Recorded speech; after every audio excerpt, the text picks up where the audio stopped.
Speak my name, and my presence arrives. Hey everyone, how's your Sunday going? We have a few people here already, which is cool. We got Skyweb, Synips, FHI, Azathoth, Charm Tiger, The Youth Worship, Explosion, and I'm in the same boat as some of y'all. Spiral Out, Evil, y'all are here too. I'm in the same boat where I don't really know many of the bands today. A couple of them, 65 Days of Static, we've heard before, but most of them, I don't even think I've heard in passing, much less have had any sort of introduction to them. So I'm kind of excited to get to some of the stuff today.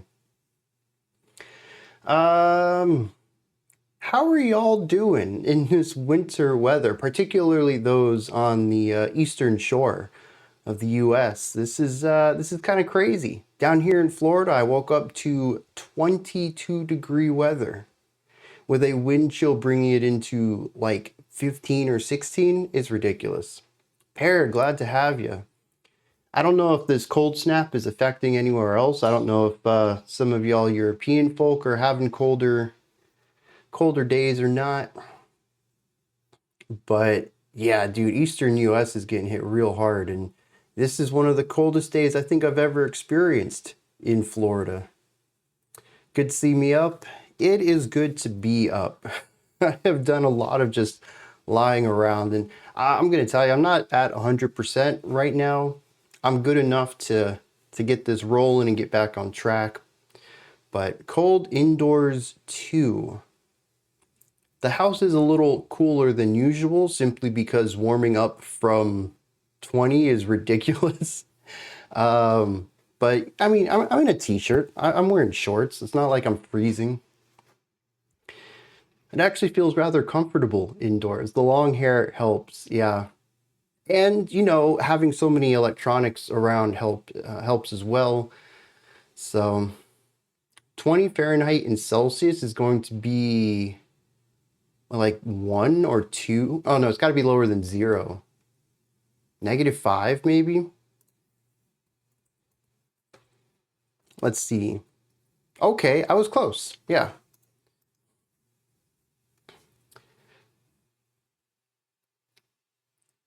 Last weekend in Montreal, the maximum was -20. Dude, that's crazy.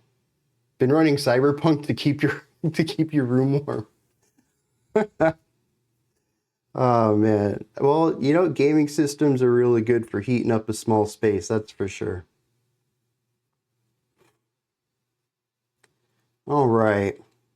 Don't know why anybody lives in Canada. I have a friend who lives up in Canada, and they were talking about -60, -50 a couple of weeks back, and multiple feet of snow. So yeah, it's too much for me. And that -60 was converted to Fahrenheit. I think it was like -50 or something in Celsius. Or maybe I have those backwards. Either way, it was ridiculously cold. Not something I think I would want to experience. All right. Let's get today rolling then. That's the wrong button. We're going to kick it off with some of the Wrens. You have friends north of Quebec who are under 1.5 meters of snow. Okay, so that's what, like 4.5 feet? And they had -32 Celsius. Yeah, dude, it's cold over there. Russia had 13 feet? Golly. I don't even know if that's normal. That seems, I mean, that's taller than me. That's taller than most people. That is ridiculous.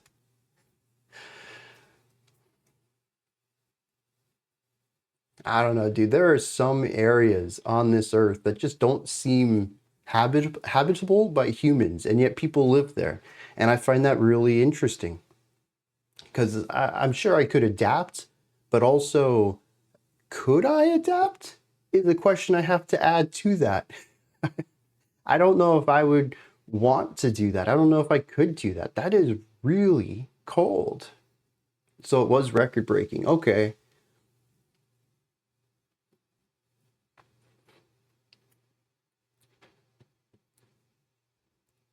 I don't know. That's cold. That's snowy. That's a lot of stuff. I don't know that I would want to deal with. And what do? Just sit inside and wait for the snow to melt? It's not like you're shoveling multiple feet of snow out of your driveway or something. Ah. I rag on Florida a lot, but it's mostly hospitable. Aside from, melting 8 months a year, you don't ever feel like you're going to freeze to death. An entire car encased in solid ice. That is wild.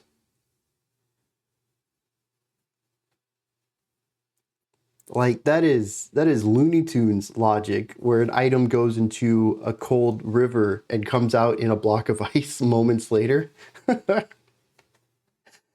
Oh, jeez. My sedan looked like an SUV for a while due to the snow on it. Instead of freezing to death, you're sweltering to death. Okay, that is fair. We do have heat stroke issues during the summer. And I guess it was only last year, the year before, we were hitting like 112, 115 degree heat, or at least felt like that kind of heat due to the humidity. So there are definitely some really bad days in Florida that I guess are the polar opposite extreme of freezing to death.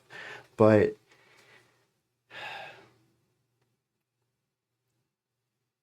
they're pretty far and few between. Well, I guess the intense temperatures are kind of far and few between too. I guess it all evens out in the end, huh? What are we still doing talking about weather, though? This is a music channel. Let's check out some music. Video of cars. Okay, I gotta look at that. I'm gonna save that for later. No Man is an Island. Welcome. You can't even imagine negative 32 degrees Celsius. No. I mean, I walked outside today. Wind chill was cutting down to like 15. So it's only 15 lower than that. Maybe I could imagine it, but I've never been at 0 Fahrenheit. You never knew we did music here. We talk about so much stuff other than music. And I think that's one of the best parts of it.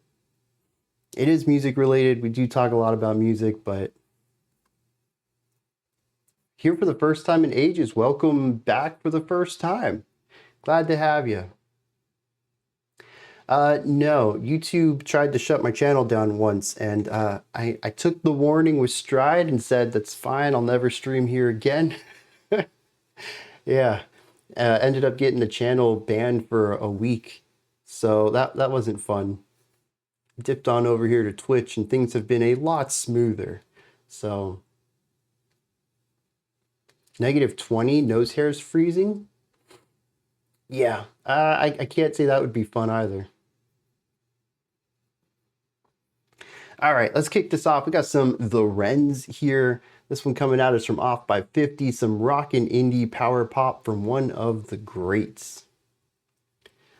When Twitch starts cracking down off to Kick, honestly, I don't know what I would do if Twitch cracked down. I'm not going to Kick. I'm not going to Rumble. I'm not doing audit. I guess I'll just live stream on Patreon. I know they can do it. I just don't know how capable it all is. Party? I've never heard of Party. Negative mid-20s. Celsius. Dang. That's crazy. Oh, yeah, there's always Discord as well. That might be an option. We'd have to invest in some boost, though, because I don't think at tier 1 boost that we have, the video would be up to my standards. So I'd have to put some money into that. I don't know who Johnny Somali is. I guess that's also why I don't know what Party is. I'm assuming it's in the same realm of Kick and Rumble, though. Pirate Radio. There we go. All right, let's kick this off. See what's going on with The Wrens. Bands that start with the kind of crack me up. It's so unwieldy to speak about in normal ways that we talk about artists. All right, this track's called Hopeless.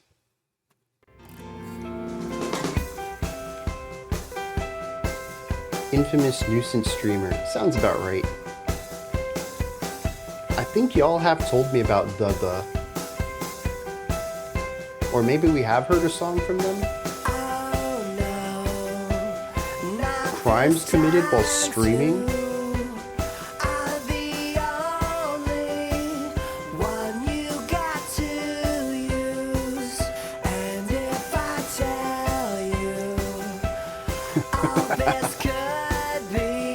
Sounds about right. MIRC. I haven't thought of that in a long time.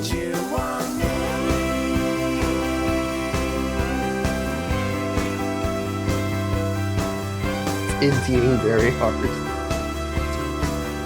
I do like the twinkly guitars though. The synth is an interesting touch, brings some warmth to it.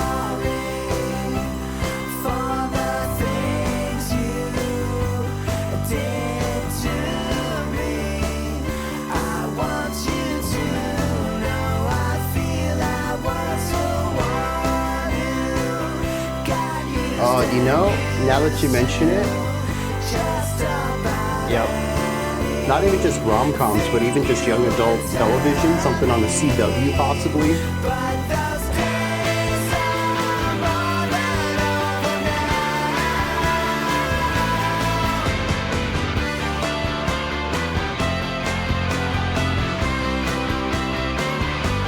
This guitar is just really laying into this idea.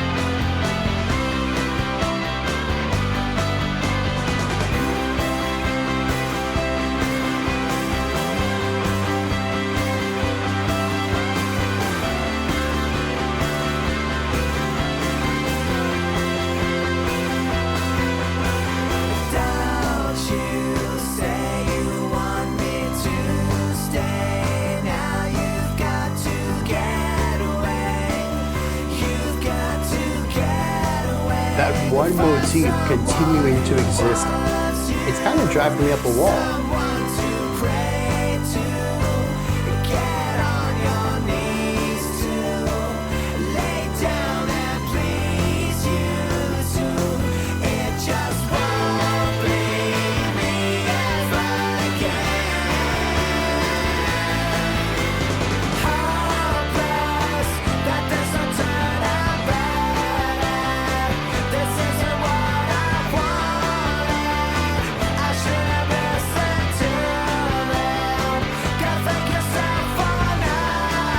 Interesting context to the band name.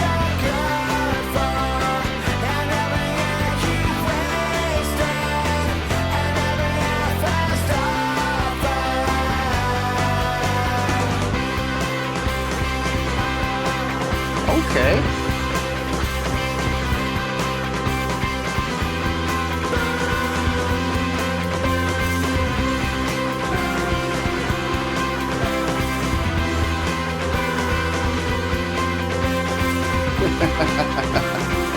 It took me a second to catch the reference there, Azzy.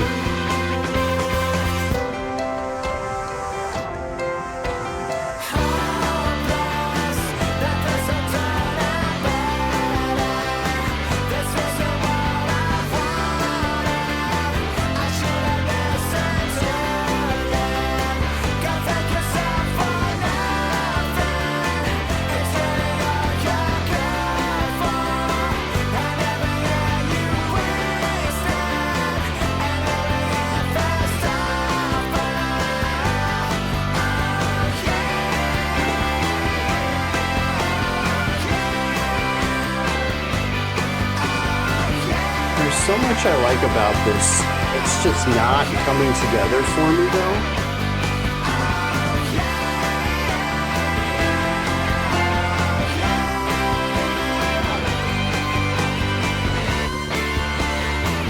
Feeling hopeless with this almost feels hopeless.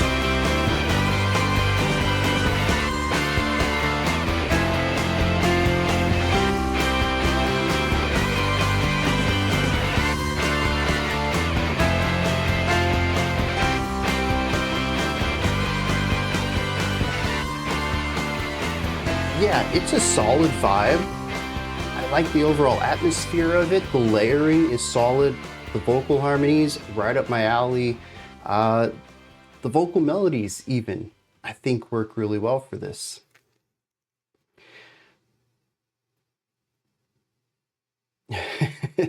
It's not that the vocals are bad, it's that they sound nerdy as possible. To me, that's an endearing element to it. I don't mind that. And I do like the melodies that they sing. It's a lot of this is very familiar to me, but I think that's kind of, it's the thing that hurts it, is that it doesn't do anything outside of that. It's very much locked in its lane, and it does find expression through expansion. The verse and the chorus and eventually the bridge have rising and falling energy to them. There is directionality through this, but there's also a heavily consistent chordal progression, a heavily consistent motif off on this guitar over here. And it just kind of doesn't feel like anything's happening, which probably ties into the hopeless element of it. But I just really wanted the song to do something. Pocket protector vocals. And we finally started to get some of that in that final chorus. We had counterpoint in a new guitar line. We had further expanded vocal work as far as harmony and on different accent placements within the vocal melody. So there was a bit of change going on there. And then we just had an elongated outro, which didn't help the fact that I felt the song was getting a little tiresome. But there's a lot of really good pieces to this, stuff that I really enjoyed. I'm going to pull it down.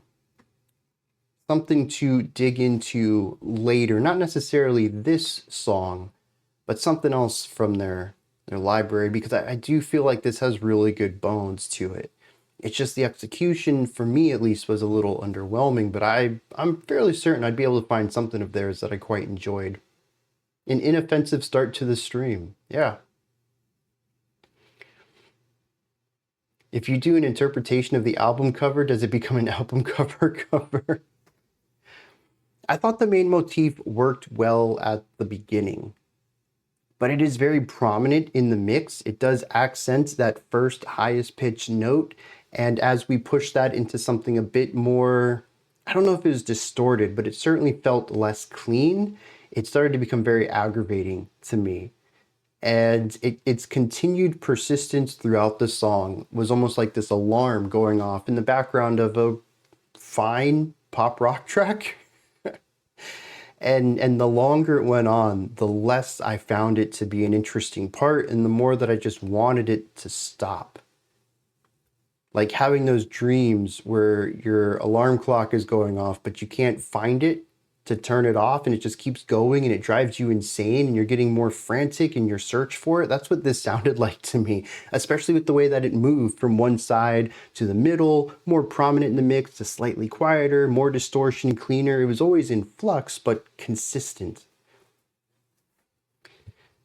And I think that's really what kind of pulled me out of the track a little bit. I probably would have enjoyed it more without that part, but I do think that that's called real life. You've never had this dream for real? Oh, dang, now I've got to look into it. I thought this was a common dream. Like one everyone had. It's one of those things where you kind of just take something for granted. You just figure it's a fact of life, and then you realize that no one else experiences life that way. And now you're kind of flabbergasted. That's where I'm at right now. No one else has had this dream? This is just a me thing? Oh, geez, what does that say about the way I experience life? We're going to move on before I psychoanalyze myself. Next up, we have some Violet Cold. Battle Unicorn, which is honestly a pretty sick title. Your dreams often have really funny comedic timing. I don't remember my dreams too often. It's like a couple times a year, maybe tops. I kind of envy people who wake up and just always remember their dreams. But yeah, usually it's because I'm stressed out in them, such as not being able to find an alarm.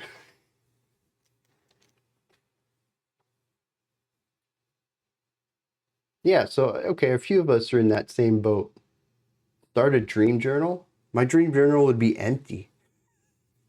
We would have like 6-month breaks between entries to it. I have tried to like remember dreams, to be in that moment, go to sleep thinking, remember the dream, remember the dream. That sounds inspirational, but it doesn't work. Yeah, there's just nothing there. You go to it as soon as you wake up. Dude, I don't wake up remembering anything. If I woke up and immediately pulled out a notebook, I just stare at it. There is no recollection at all. I used to say that you write nothing. I used to think that I didn't dream at all, but apparently the science states that most people dream, just not everyone remembers it. Can't forget some of the stuff your head's making up. I've had some weird dreams before. One, I remember just tossing and turning and spinning in my sleep. And it was because I was playing this thing that, Jesus, years ago. I don't know. Think of like Tron's throwing disc thing from like the original Tron film. But like, you got this Frisbee idea, but the point is to like bounce it off the walls behind the player or something. And so the whole time I'm spinning, trying to keep up with this disc that's being bounced around me. And I'm just spinning while I'm laying on my back, rotating and rotating. And I woke up so exhausted and my obliques were in such pain. It's just one of those weird dreams, but they stick with me. That's the thing. I only remember a few dreams a year, but they stick with me. Marilyn, welcome. Glad to have you. My dreams are silent movies where everyone gets on with the job.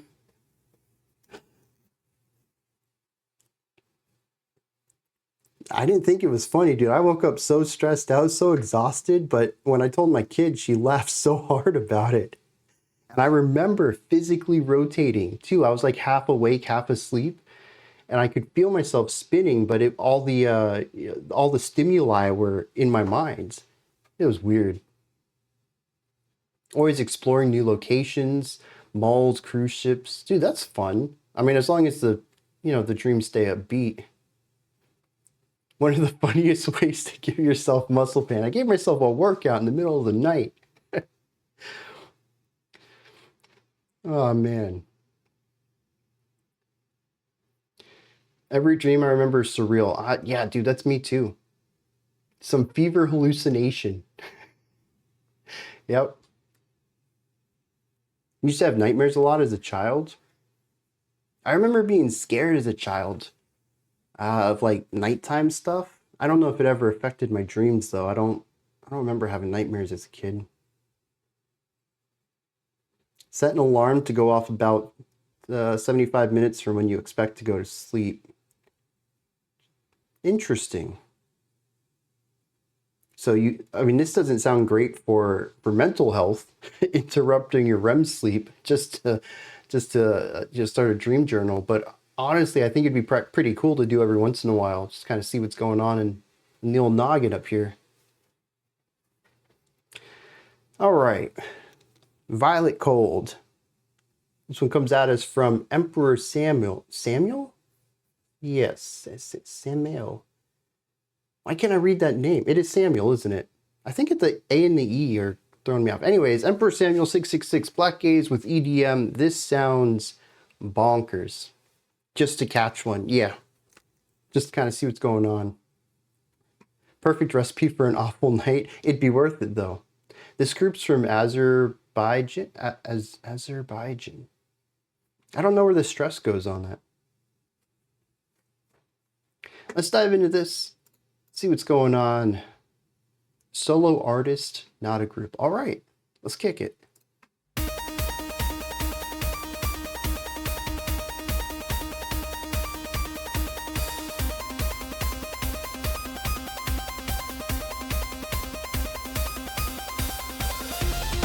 Dr. J.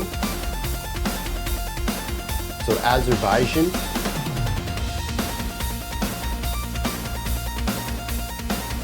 Skyweb, I don't know if you're messing with me Or if that's how it's actually supposed to be.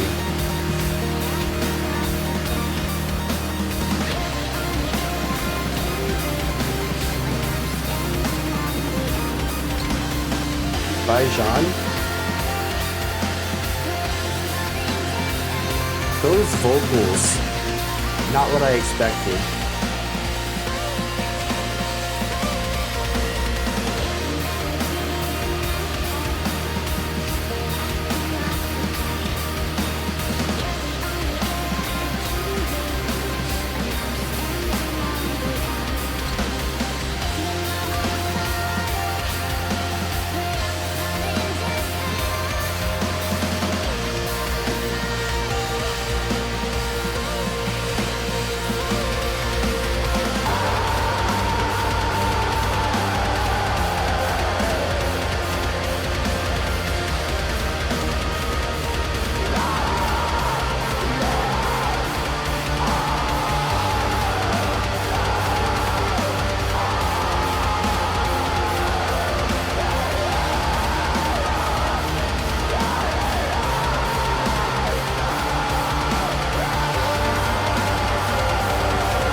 There we go.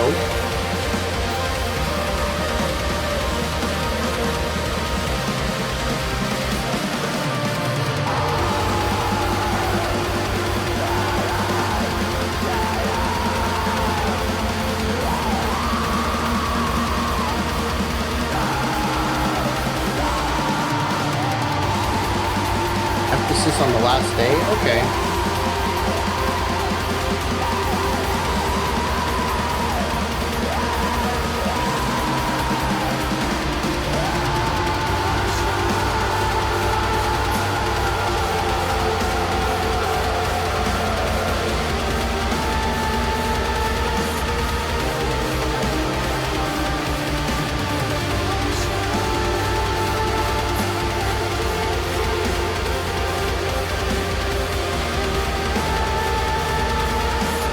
Yeah, I think I'm on board with this.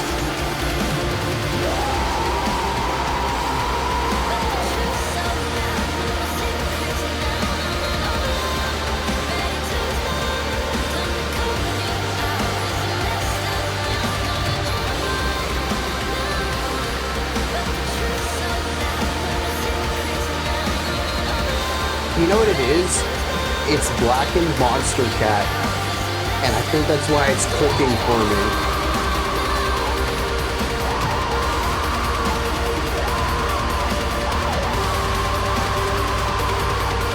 Empire of Love.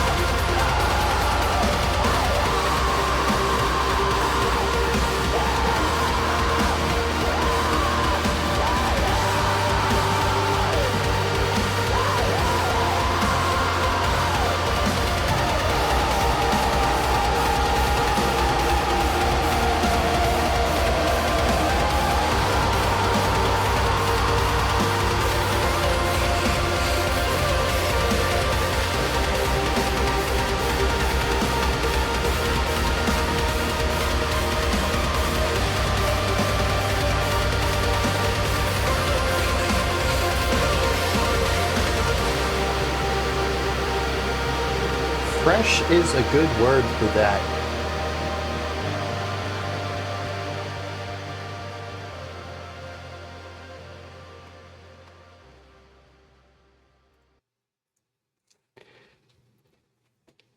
Of course, the blackened parts aren't my cup of tea, but I do like the variety on this. And I think generally speaking, I want more of this, but maybe not more of all of it. Kind of like Marilyn, I like parts of this. And the parts that I enjoy are the mix of the two. The atmosphere crafted from the distorted guitars, the modern metalcore drumming, and the mix of the harshes and the cleans absolutely works for me. Bringing the electronic element on top of that is very cool. but the pure growling with the blast beats and the light sprinkling of electronic sections, the parts that are more blackened than electronic, I didn't really enjoy those. And I don't even think I like them as contrast because the song is already so filled with the contrasting comparison of bringing these two together that focusing on more of one or the other, I don't really think it needs that. You'll have to dance to it. Yeah, dude, this is very dancey. This would go crazy on a PvP video for a 20-year-old MMO. That's so specific. Love to dream to it. An angel devil thing. That's interesting because I was going to bring up the vocals that a couple of people weren't too keen on, but I actually think that the atmospheric angelic vocals worked really well on this. And I love the way they contrast with the harshes.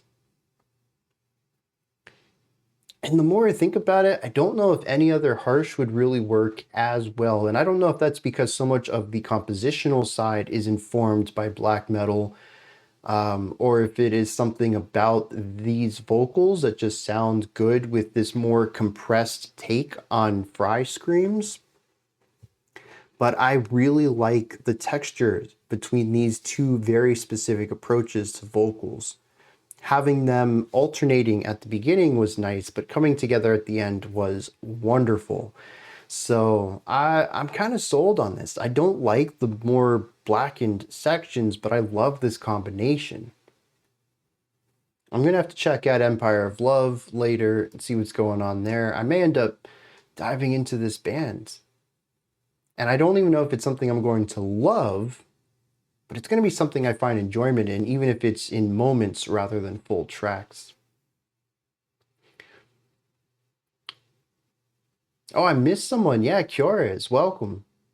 Instrumental's neat, but the growling and screaming's kind of jarring. Yeah, it certainly can be. 100%. But I think for me personally, as I dive more into black metal, what I'm finding I enjoy is not necessarily that subgenre by itself, but it being mixed with other things. And there's something about black metal that I understand why people go to it. It is exceptionally extreme and has its own type of grit that you don't really get in other subgenres. It's kind of unique in what it does atmospherically. But I love when it's combined with other compositional ideas because the music of black metal doesn't really capture me as much as the vibe of black metal does.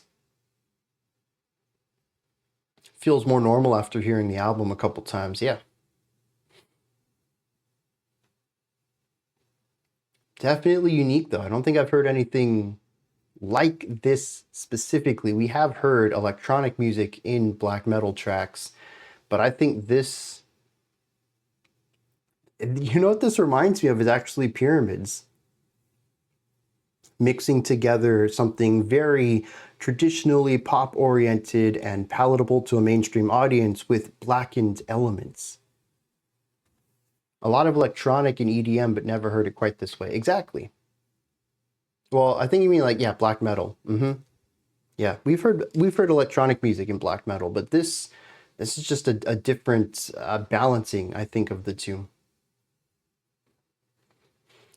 All right. Now this one, a couple of y'all were talking about knowing of this because they have an album coming up. I've been trending towards interesting over quality the past few years. I'm still kind of 50-50 on it, but I do think that more often than not, interesting will catch my attention more than quality.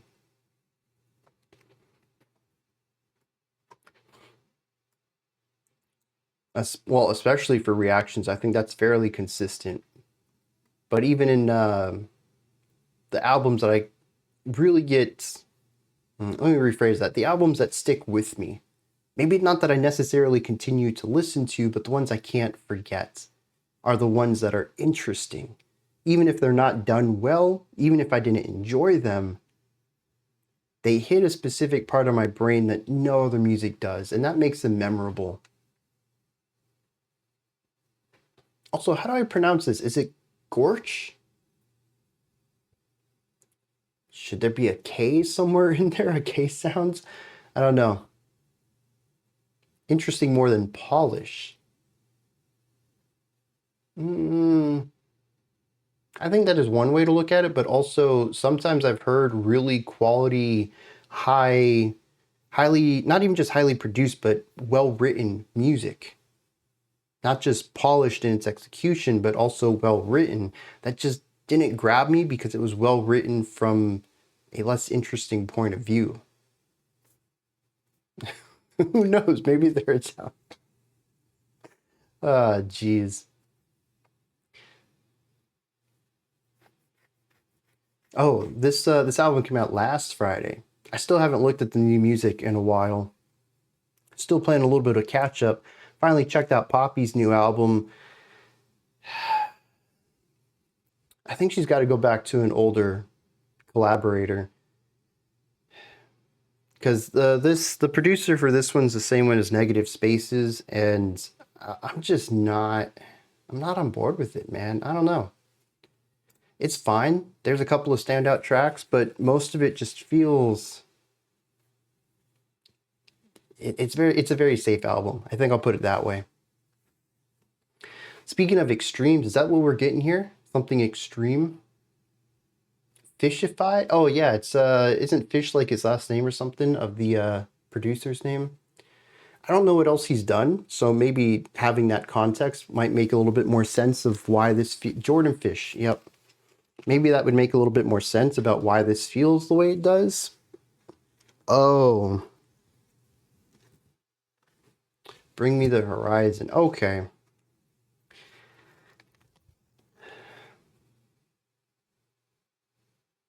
Yeah. Although I'll say he's more out there with Bring Me the Horizon. Although maybe that's their input from the compositional side too.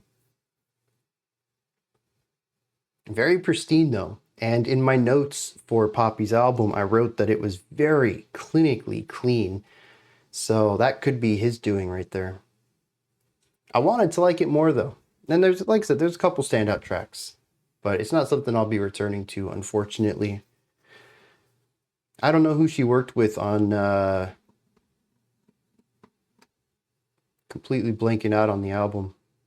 It was way early though. Probably her first or second album after ditching the whole pop persona. Kind of going into the metalcore side. We need something like that back. Alright. This track's called Nimbus. I don't know how to pronounce the band name. They're Italian. And I don't think that helped me pronounce it at all. Let's dive into it. Oh, wait, we have context on this. From Sign It, surely it's time again for some black metal. Not sure what's up in Italy, but here's another exciting work. Album released yesterday. Poppy should go full black metal. That actually, I think that'd be interesting. If she could make Poppy black metal and really lean into some more disgusting harshes, yeah. It might have been I Disagree. I'll check that out and while this is playing. Let's kick it.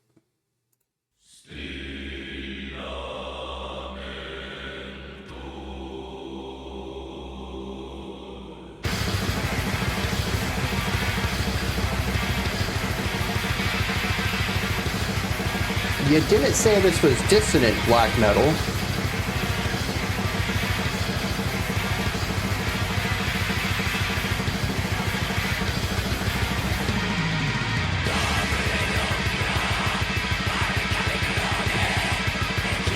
Not the finger snapping.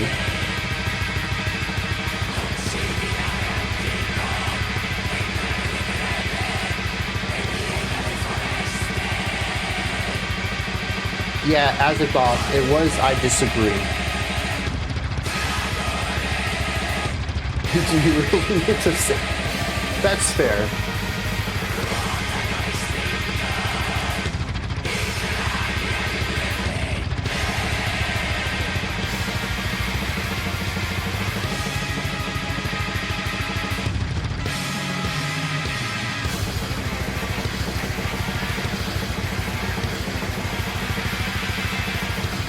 That is a wild effect.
I can kind of see that. This isn't the worst stuff we've ever listened to that's in this realm of noise.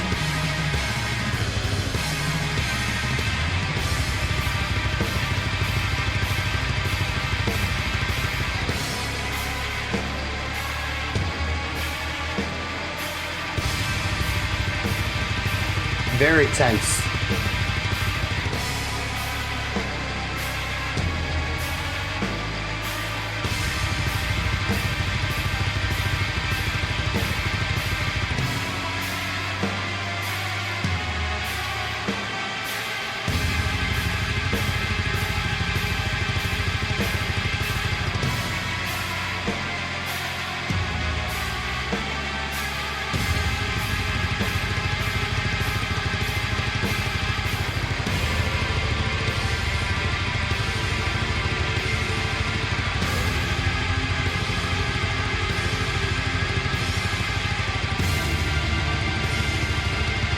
The angry ratness.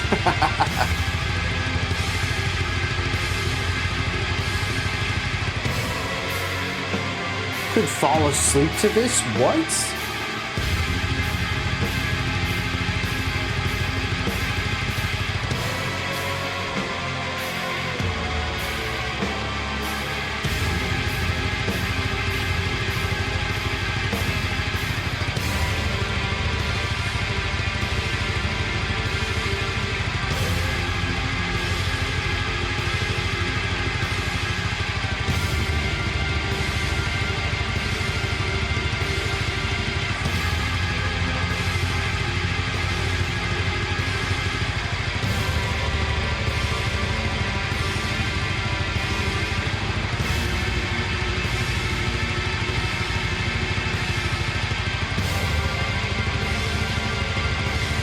Wow.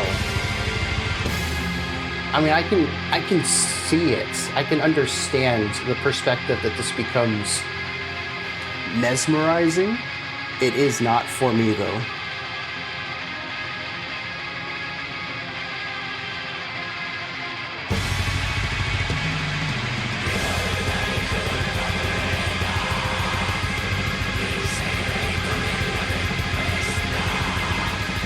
But I think a lot of that comes down to the harmonic properties. This whole song's been nailed on a chalkboard for me.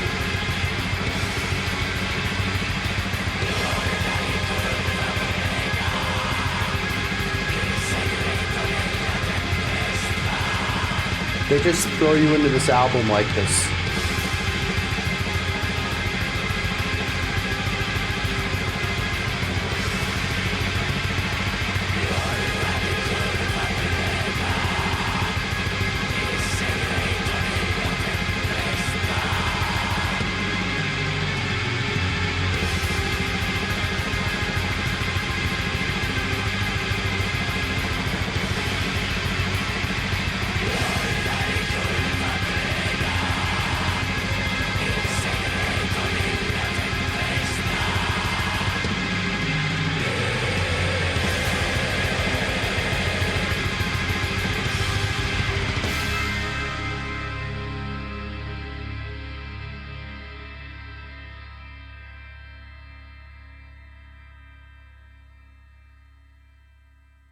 even that final tone, man, that is just not my cup right there. But I can appreciate the artistic element to it. I do kind of enjoy the mix. I wish the snare were a little more present, but I agree that the bass kick sort of just becomes this white noise in the back of the track for the most part. And it's what makes those moments when we get those quick bursts into a beat of nothing that I think was constituting much of the chorus. It makes those moments stand out because it does bring some extra focus to the toms and some rhythmic change to the bass kicks, including a rest here that sits so starkly in opposition to the constant 16th notes throughout the rest of the track. So it's, I can see that element to it. The vocals, I could take or leave. Not a real big issue on that one way or the other. They're kind of typical for me for black metal. But it's the guitars, man. This is what drove me up the wall the whole time. It's just tension and stress and varying levels of that. More stress and slightly less stress, and more stress and slightly less stress. And it just never really lets go of that. It is, as I said, nails on a chalkboard for 6.5 minutes. Other than that, though, I think it's kind of fine.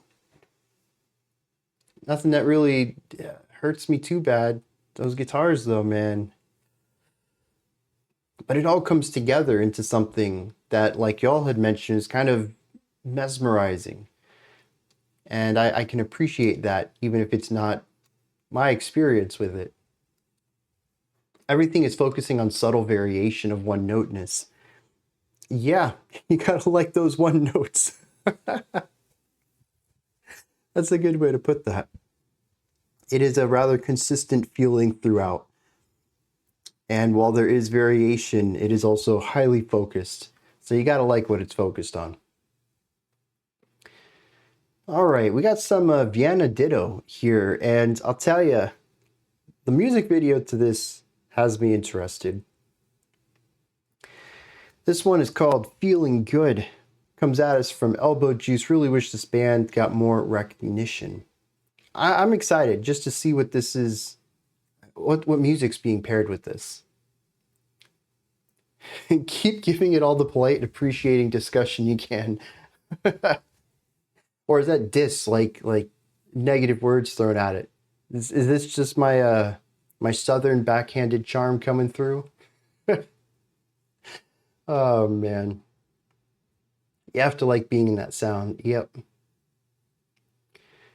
All right. Let's see what's going on here. The track Feeling Good.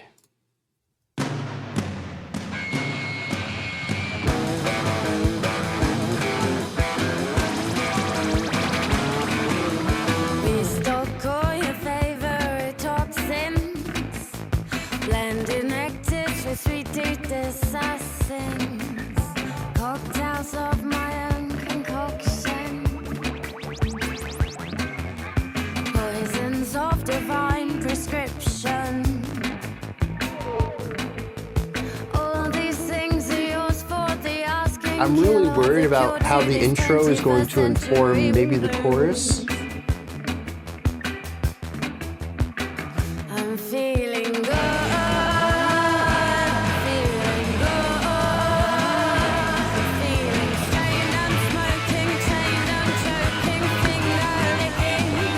No. Not the ominous, distorted, upbeat guitar part.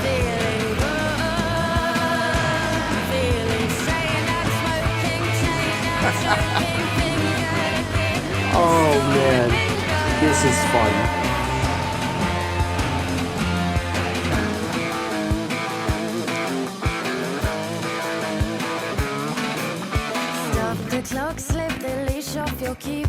What genre would you call this?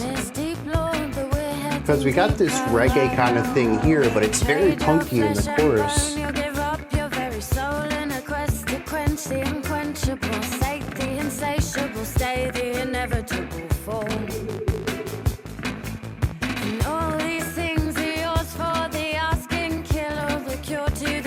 21st century blues. I'm feeling good. I'm feeling good. I'm feeling strained. I'm smoking, chained. I'm choking, finger-licking, pistol whipping gun.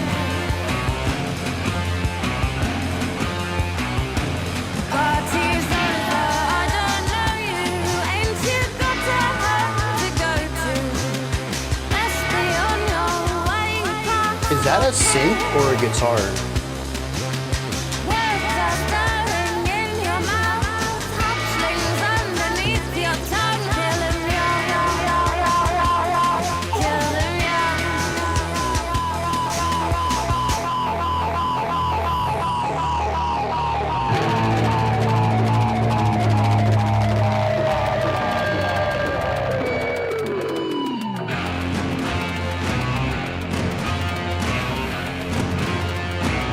I'm feeling good. I'm feeling good. Feeling strained. I'm smoking, chained. I'm choking, finger licking, pistol whipping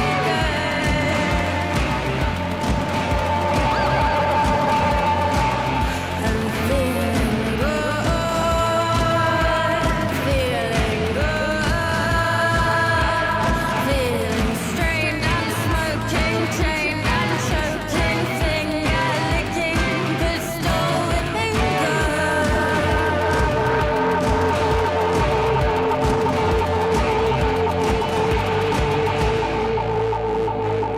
I definitely agree with the rockabilly part. I think that scoops in a little bit of what I was missing with more of a straight reggae rock description. But I still feel like there's a bit of punk in there that isn't really captured in either of those. It is a strong mix of a few different ideas, though. And I gotta listen to more. Are they new? Well, the video's from 11 years ago at least. I can't find them on Rate Your Music, though. So I'm gonna have to dig into Deezer and Bandcamp later on. You have to add another band from these streams to Rate Your Music. You're doing good work, though. I don't know if anyone else appreciates it, but I do. They do have a Wikipedia article. Okay. I got to figure out the rest of their music. Probably just this album, maybe, as a starting point. Oh, they have a Bandcamp right here. Well,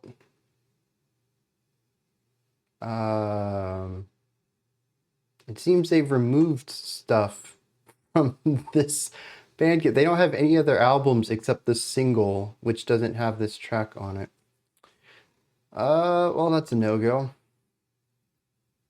Horror rockabilly. I can get behind that.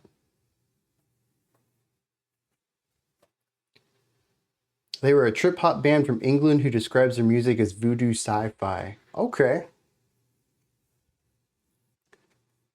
I don't think people sell their established Bandcamps, but I've never looked into it.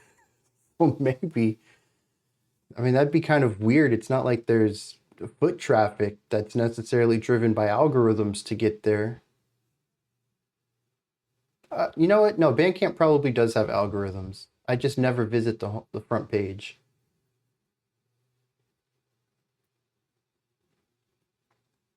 New business model, and you're a genius for making it profitable.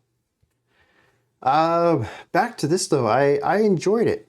It starts off really wacky, some wild sounds that we don't return to for a while. We kind of back the energy off for a bit more straightforward reggae with an electric guitar for the verse, and then the chorus is where things get crazy, bringing in more reverb, bringing in punkier ideas, those offbeats, almost like post-hardcore shifting guitar harmonies that start off tense and then go into more and more ominous dyads.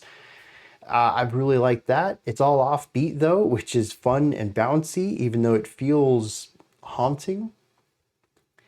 The vocals, the dual layers there. I think it's just a reverb, but I don't know. But having them both, and then one moves and you get this tension, and then the other one slides in to harmonize with it because it's delayed a little bit. That works really well with the eerie vibe on all of it. The thing I was most disappointed about, unfortunately, was the bridge. We entered into a cool space here, and I was hoping it bled into something that expanded on it, and instead it brought us back to the chorus. Now, I will give them some props here. I do like how the final chorus was a slower tempo, and it went for a different vibe overall, but I was kind of hoping for something a bit more transformative at that moment. But I'm sold on this combo here. It is light, it is palatable, but it's different. It's unique to my ears, and it's got some bite to it. It's very artistic. So I'm on board. I gotta hear more.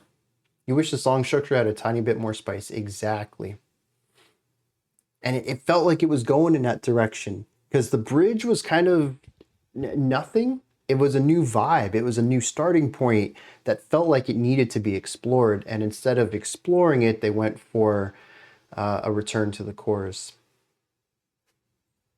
This might be one of their simpler songs for a music video. Good call. All right. This is a good start to the day. We've checked out 4 so far, and I've pulled 3 down. Granted, they're all, I need to check out more and see what's going on with them, rather than I have to hear more of this sound. It was perfect for me. But I think sometimes this leads to the most interesting discoveries, too. When I feel like there's some really good ideas, and I just hoping that they form them into a song that really works for me. So, all right. Next up, we have some Mum, Miss You Dance. One of those is probably where the emphasis needs to go for this. This one comes at us from No Man is an Island. It comes from the most recent LP by the Icelandic group Mum, best known for their eclectic blend of electronic and acoustic instrumentation. Released last year, the album is titled History of Silence, a fitting name as the band explores silence, space, and distance in their current sound. This will be interesting. You don't hear silence and space used too much in modern music, so let's see what they're doing as they try to bring all of this together.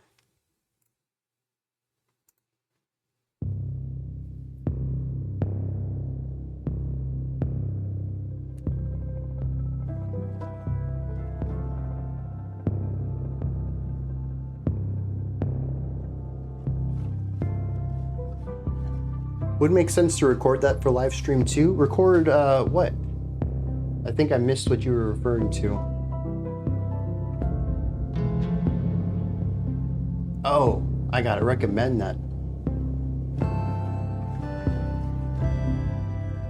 Yeah, I agree. The more unusual stuff that might not be perfect, but intriguing, is really good for live streams.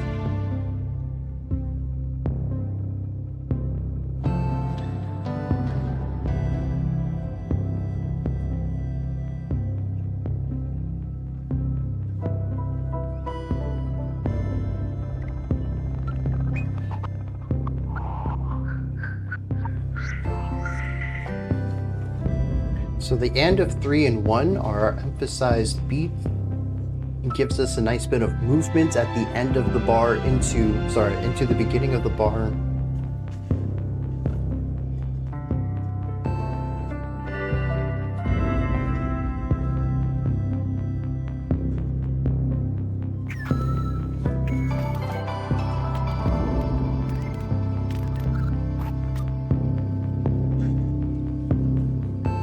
Oh, actually, now I can feel it as 1 and the and of 2.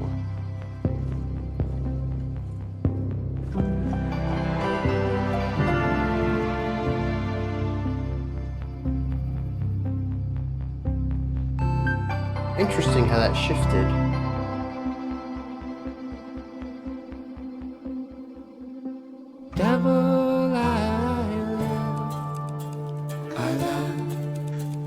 I love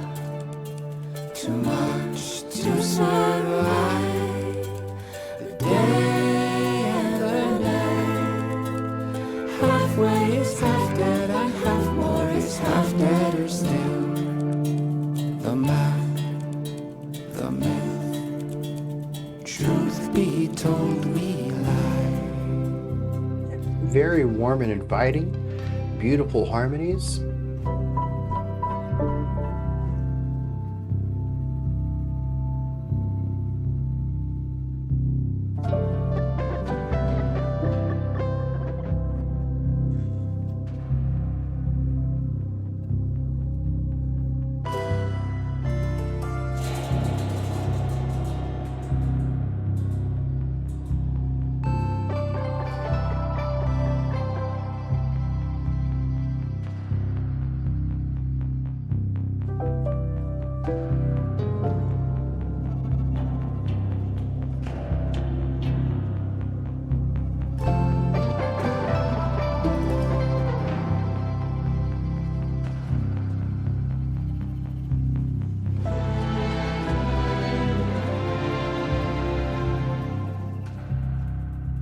Get these moments of beauty, and then they're followed by moments of interpretation, of rest.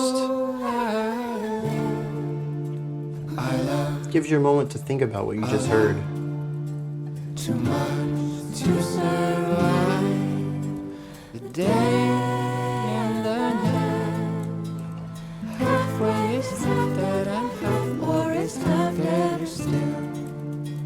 The math, the myth, truth be told. All right, I gotta grab this one too.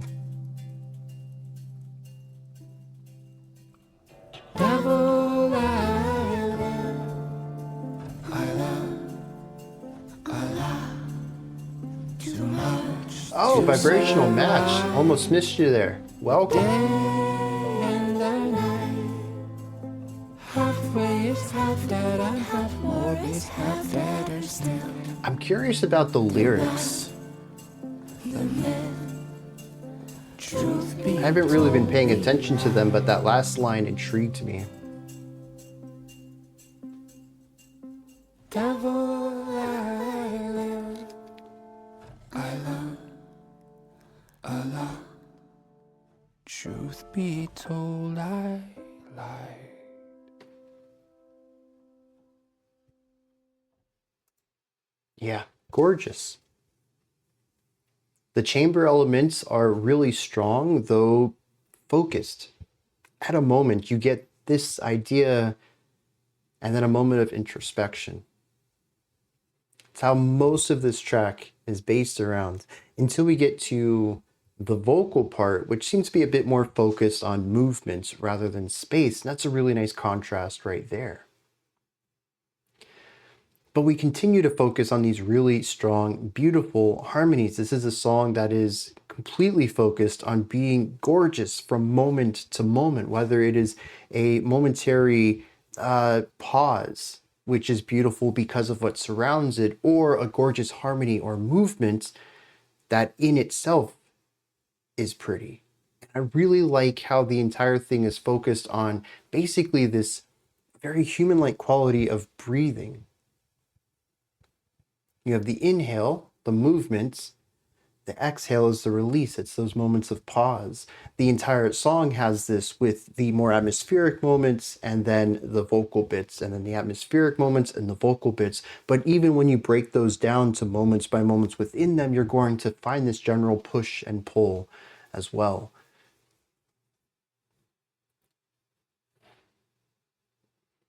I would need another go on it, I think, to pull anything else out of it as far as meaning or analysis. But I'll tell you, that was gorgeous. I liked every moment of it. And it's the first track today that I pulled down before the song was over. I knew I needed to listen to more of this, no matter where the song ended up going, no matter what direction it decided to take, I was going to enjoy it.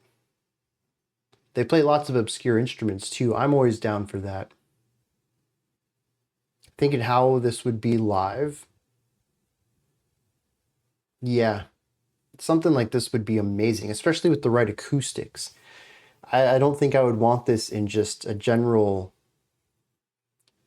lounge or something, a little dance floor, or maybe even like a stage. You know, this needs a proper acoustics, a nice big room for the sounds to reverberate within, so that you really get those gaps of silence.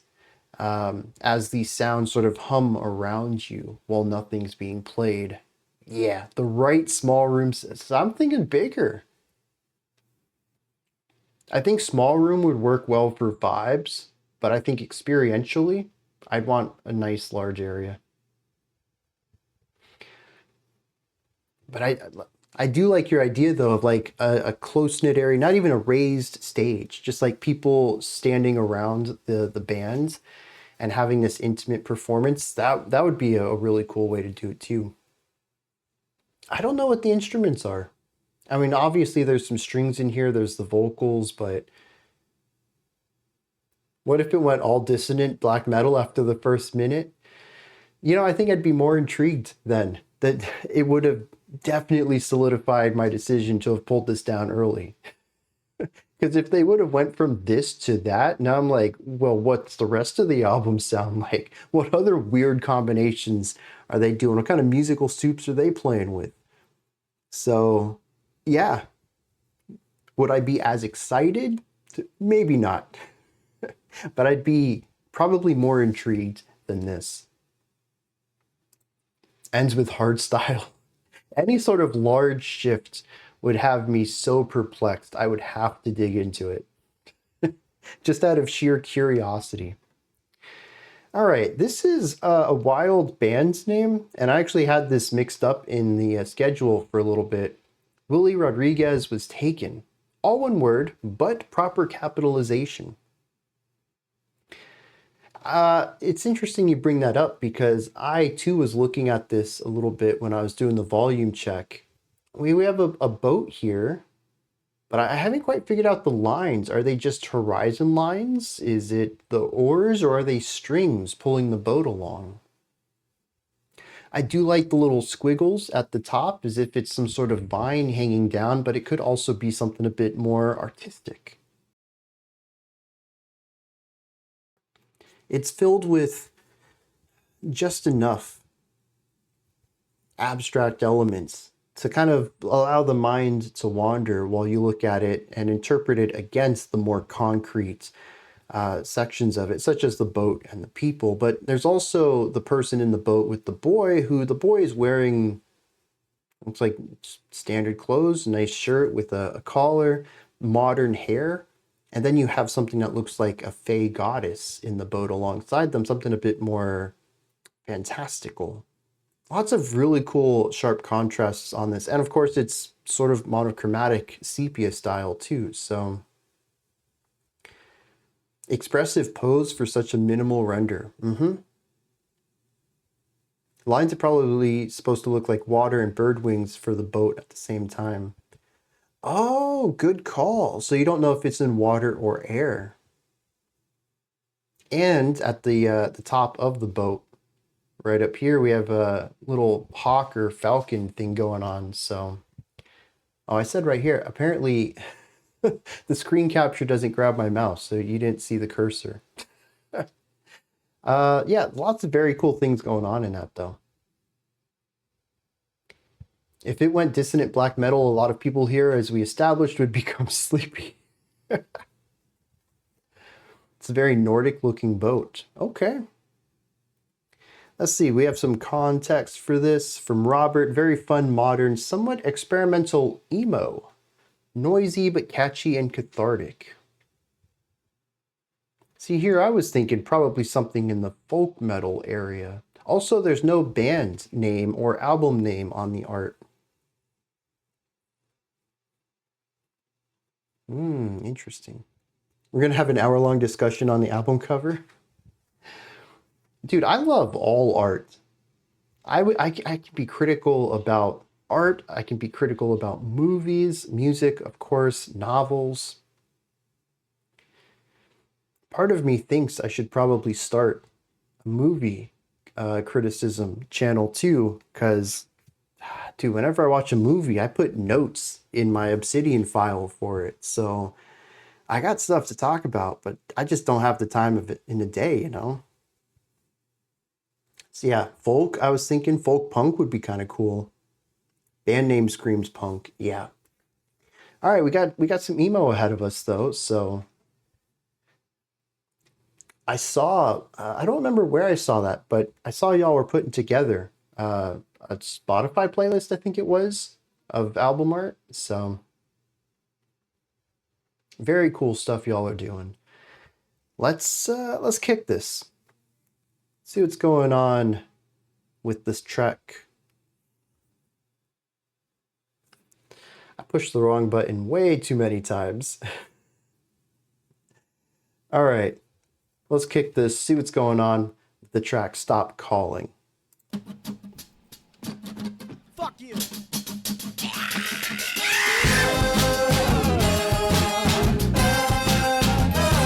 Wow, I don't know if he's angry at me or at the producer. Yeah, I gotta fix the artist.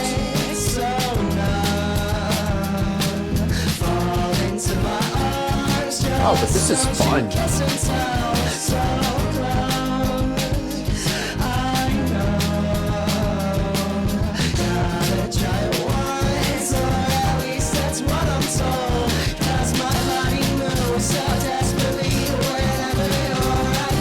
Oh, it's getting kind of spicy, the drums.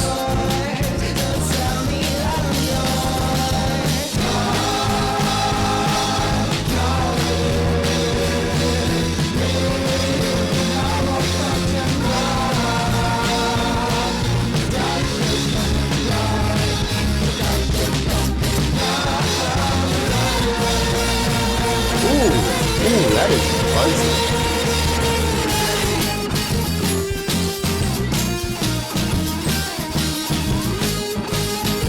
Okay, the production on this is not my favorite.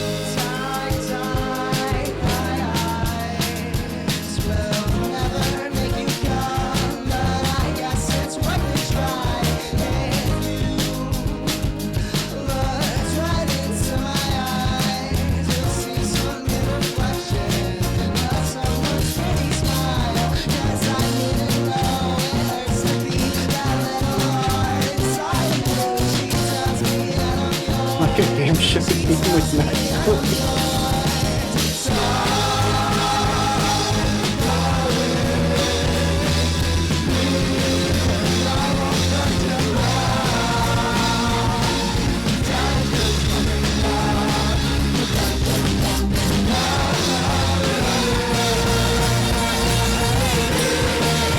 Dude, that is...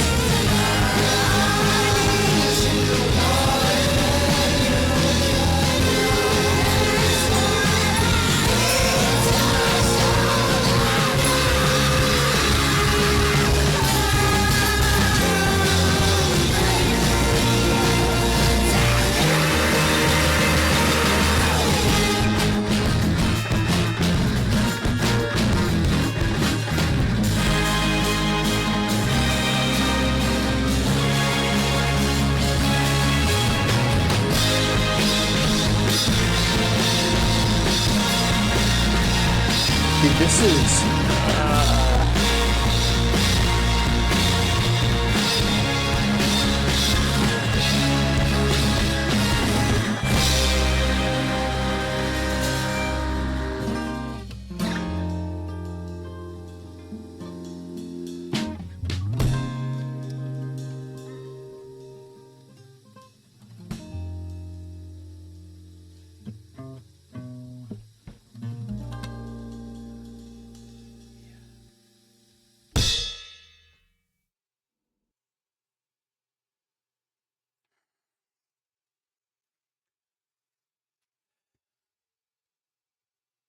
I want to like this so much.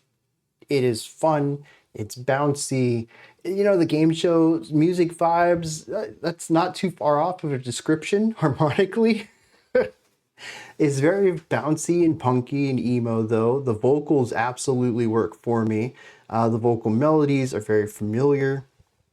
And even once we started introducing a few of the fry screams at the end, it all felt measured. It felt like it works against even the bright, positive elements within the music itself. The general movement throughout this track works. The bridge I kind of wanted a little more out of, but it still it never reached a point where I was upset with the track. And it was only like 2 minutes long too, so 3.5. So it's not even like it really could have outstayed its welcome if it wanted to. It is a cool mix of interesting melodies to be paired with a generally emo sound. But what is that production? Most of the song was Wall of Sound, which is really wild too, because it is a very beautifully written, layered song. The last thing you would want is to lose the counterpoint and the ornamentation and the harmonies inside of the wall, and yet that's exactly what they did. I have to wonder if it isn't artistically driven. Not necessarily all of their sound, but maybe just this specific track that pairs well with whatever lyrical themes they're exploring. Because sonically, if it's just chosen that this is the type of music they want to make, I find it to be a net negative. The production ends up impeding my enjoyment of the music. Yeah, exactly. And you know, the compression does rise and escalate in those moments of the track right after, or I guess at the end of the chorus. They do use the production for punch, for artistic reason. The compression does drop back down at the beginning of the verses. So there is that, but even when it drops down, it is still incredibly heavy, incredibly fuzzy and overdone to the point that it destroys the information of the song itself. Also, the first recommendation here is a 20-minute and 22-second song of theirs off of this album. And a 20-minute emo track is nothing that I've heard of before. This isn't really a genre known for double-digit tracks. Longer epics, 7 to 10 minutes, or I guess maybe 10. It's still double digits, but maybe. But 20? Yeah, you don't get epics out of emo. So I'm reluctantly pulling this one down. I'm kind of intrigued by it, even if I don't think I enjoyed it. Some crazy bedroom indie emo people. Yeah, this definitely has an audience. I don't think that I am it, though. Not by a long, well, I was going to say not by a long shot. And there's a lot in this I didn't like. But if you reproduce this with the same composition, I'd be all over it. So I gotta dig into more. Maybe it's just this track that's like this. All right, I've been looking forward to this one, and I'm gonna be honest here. I did hear a little bit of it already when Azathoth, I think, posted about it in the Discord. I didn't get a chance to hear the whole track. I only heard like the opening, I don't know. I think I skipped the first minute or so and then listened to about a couple seconds, and I was like, I need to check that out. Put that in my list for later. Very beautiful what I heard though. So I've been excited to get around to this. Could be done better. Sounds like they just didn't care. I can see where you're coming from with that, but it actually to me sounds like there's a lot of care put into it to do it the way they did. I just didn't really enjoy what they ended up doing. But it doesn't sound like it was slapdashedly put together. Care too much to make it look like they didn't. Yeah, I can sit behind that. Carefully sculpted bed hair. Oh, that's perfect. Oh man. Oh, that's too accurate. All right. Let's see, what do we got here? Wrong area. Next song. This one comes at us from... Did I mess this up?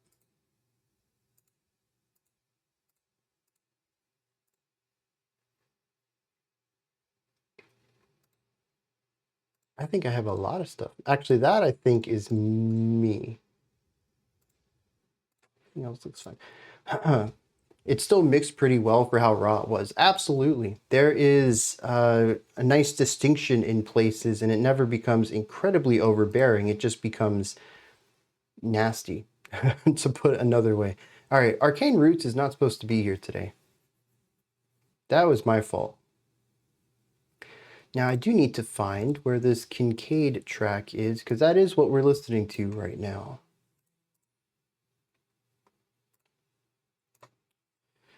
But yeah, I agree. It could have been like black metal lo-fi style, and instead we got something that was generally listenable, which is really impressive for what it ended up being. The technical issues are nostalgic. If only I could say the same. Feels like a weekly thing for me. Okay, so what happened with this one is that we did have a last minute change, and just need to add this in. All right. Augustine, Kincaide. Actually, it being on Spotify is really helpful. Don't have to do a volume check on that.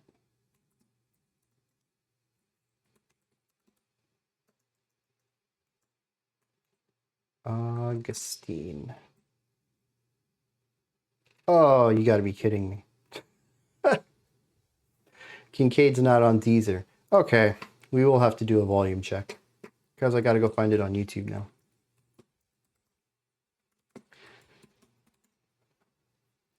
You believe in me? Dude, it's actually kind of funny you mentioned that.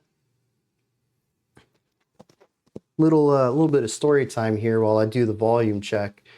Last night, my buddies and I were playing some Counter-Strike, and we were down quite a few rounds, and this guy on my team just out of nowhere starts saying, "All right, we can do this." He starts like pep talking us, and then at the end he's like, "All right, on the count of 3, I want y'all to shout team," and no one else did it, but I was like, okay, I'll do it, whatever. So I shout team, and then we won that round. And at the beginning of the next round, he gives us another pep talk about how we were doing great. And count down on 3, let's shout team. And a couple of the other people shouted it. And one of my buddies was one of them. I was like, all right, dude, we won like 6 rounds in a row, just having these pep talks at the beginning of every round. Sometimes just having someone to believe in you is what you need.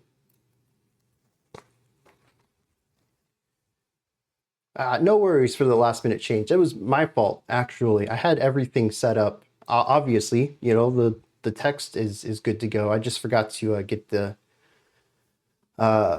bookmark set. Wholesome gamer comms. Yeah, you don't hear them too often, especially not on Counter-Strike. What's on the shirt? This is Deadpool. Not really sure why part of the mask is blood splatter and nothing's on the rest, but Brian's way too easy on his audience. Believe to achieve. Yeah, sometimes you just need someone to believe in you. You can do the unexpected, and you'll like do the core. Stream's over, guys. Youth worship explosion ruined it. Oh man. What was that track called that we listened to? Was it Duh? Or it was a 3-letter acronym. That was wild. Never thought I'd hear about that again, and here we go. Not only do I hear about it again, I'm compared to it. All right, let's dive into this. Do we have context for it? From Scarlet Letterman, no context on it. The song is catchy. I'll give you that. It wasn't a terrible song, but it also wasn't a great song. Let's see what's going on here with some Kincaide.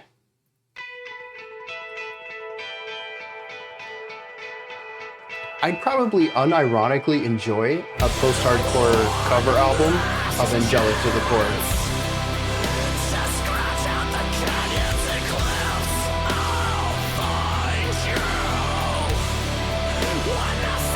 Is that Devin?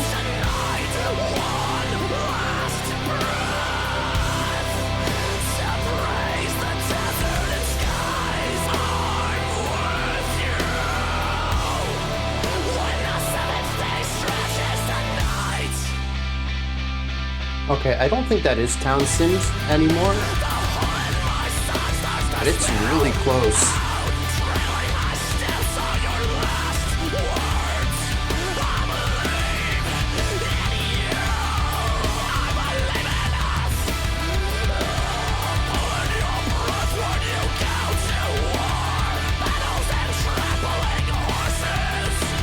Maybe that's just me then. I don't... It sounds like Devin's high scream. Maybe it's just the same technique.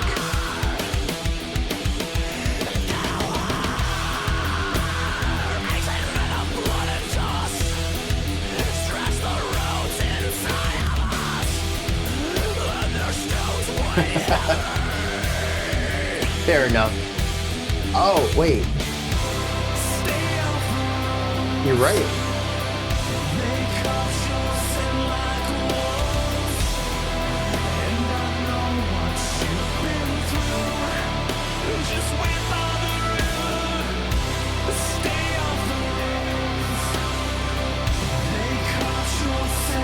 Interesting part here.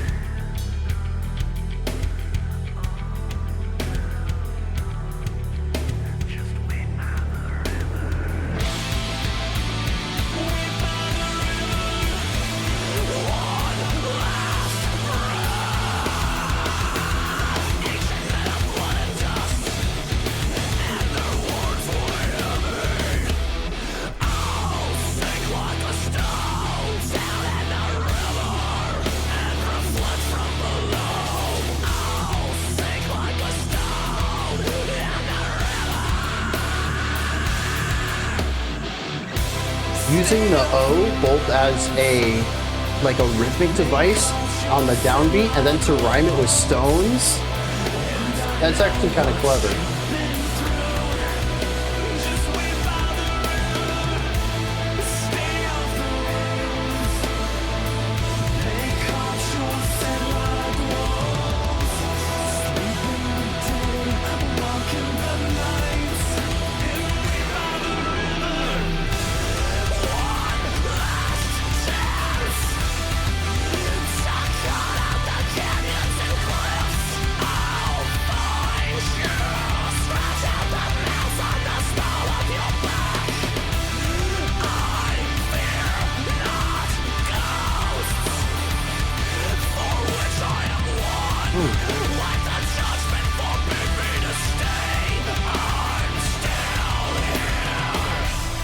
The vocal expansion's interesting at specific places.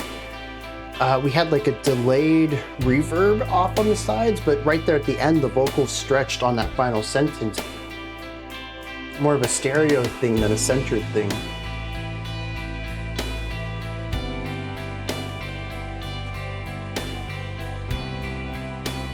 They've worked with Devin? Was not expecting that. Not sure how popular they are. Oh, this is a topic channel. Never mind. I was gonna say there's only 34 subs.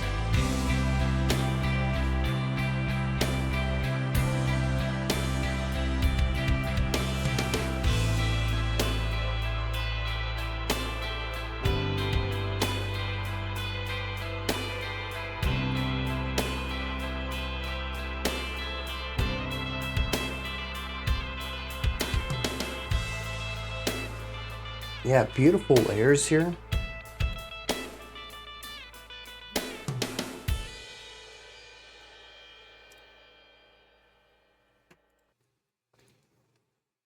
Oh, so 100 monthly is not too large either. Pretty crazy to have worked with Devin Townsend being that small. But dude, his harsh vocal style sounds just like Devin's, at least to my ears. Very similar textures and timbres to him. Oh, they might have even recorded this with Devin. That's cool.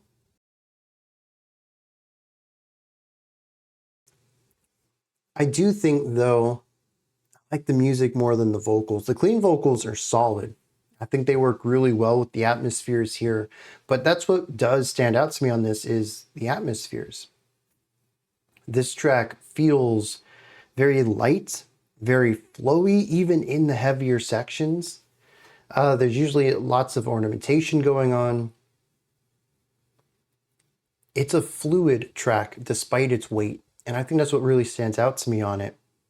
It does have good groove throughout too, and a lot of that can be contributed not just to the drums and instrumentation, but also the vocals, using words and sounds in order to create rhythmic shapes to their phrases rather than focusing purely on words themselves.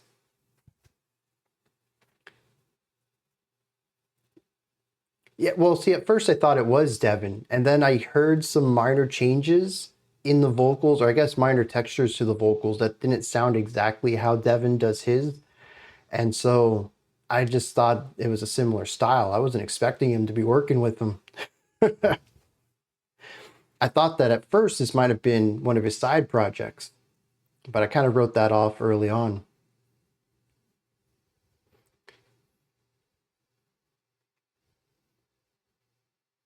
I'm not going to pull this one down, unfortunately, though.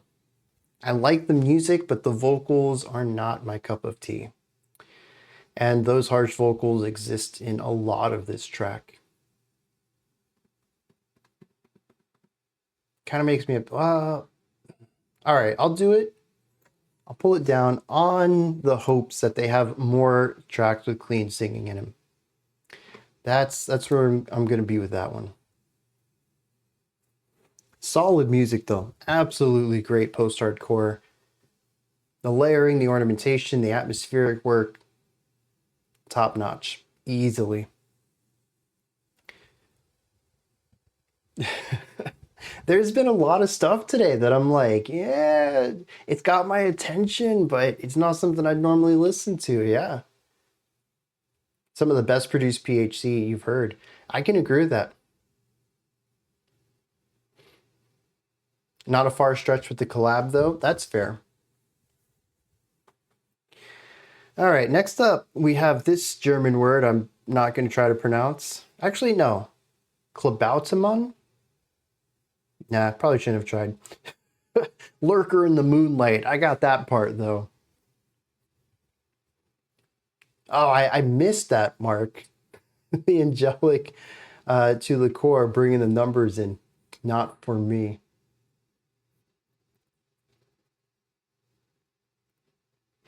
Sometimes spelled as Klabautamann.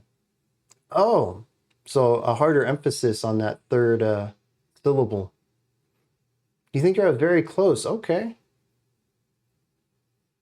Might be two different bands. Dude, when it comes to these extreme metal groups, it's wild. Actually, I'm assuming this is extreme metal. I don't know. It blows my mind how often they share names. All right. The Big Klabowski. This one comes at us from Novin Siles, an extra track that came to mind for the Moments theme last week. Album is hybrid prog rock and black metal. This is, in their opinion, the standout track due to a one-sided section with some great moments. All right, let's dive into this. That was set. Let's see what's going on.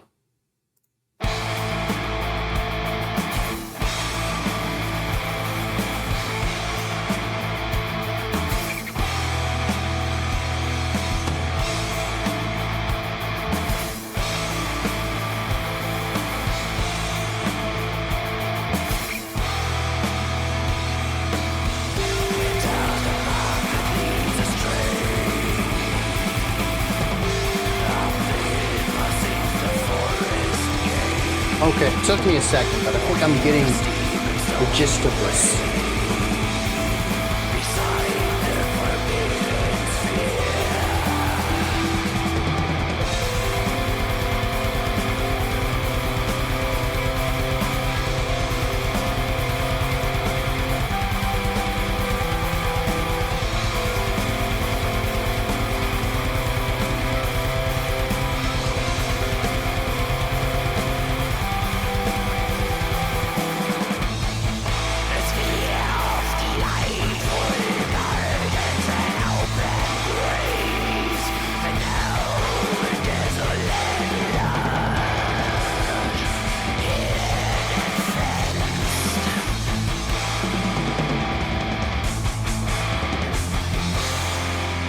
Yeah, that melodic drum work was nice.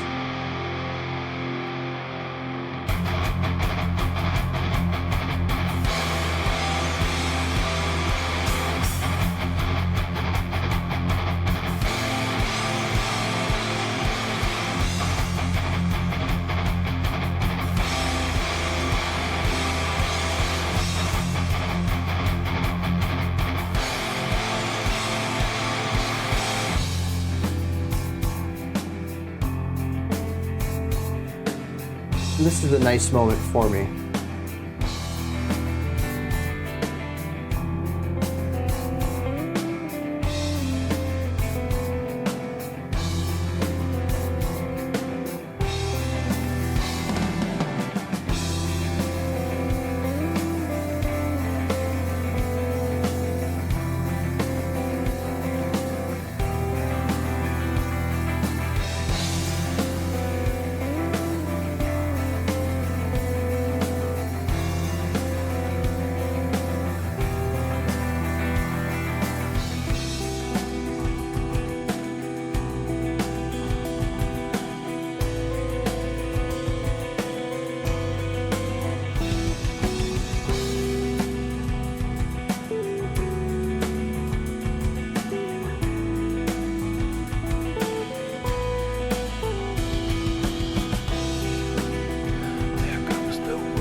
Sounds like we could bump it to 28 right now.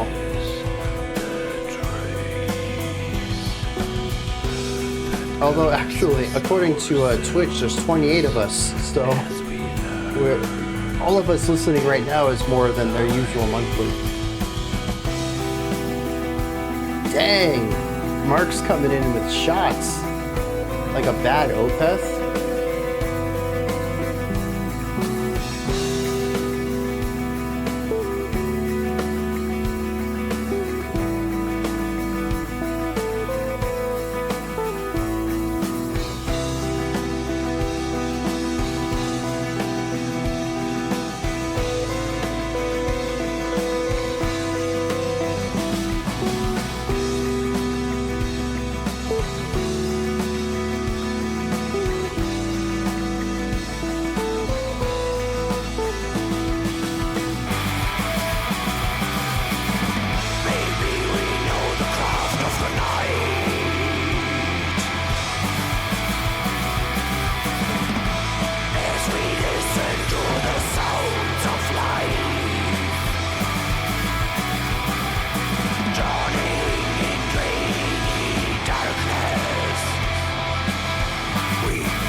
I do like that rhythm though.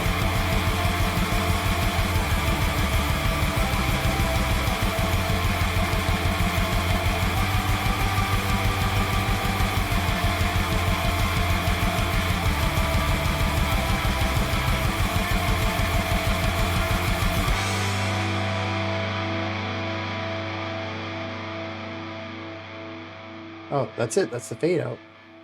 I thought we were fading into another section.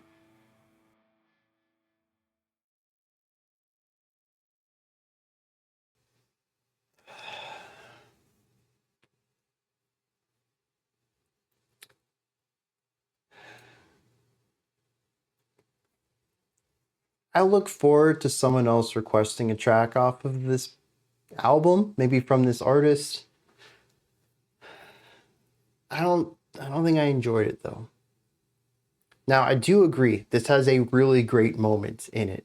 The entire middle of this track was gorgeous. It could have done a little more. A lot of it was just pedal tone and chords with some more interesting melodic elements on it, but it was beautiful nonetheless.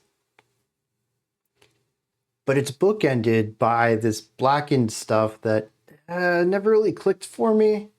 The stuff we had at the end was fairly straightforward and missed some of the prog stuff that I enjoyed. And the beginning, it took a second for me to even get what was going on. I don't think it gelled really well. I could hear how they were doing some more progressive elements with the blackened metal, but it felt more experimental, something that they hadn't quite figured the formula out on, but smashed together and through here anyways. A cool idea, not my favorite execution.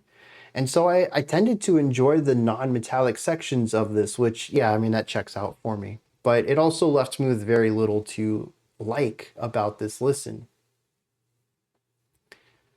It's a Moments album. But y'all were talking about them doing some cool stuff on other albums, and even how this album has a bunch of tracks that would be worthy of a reaction to.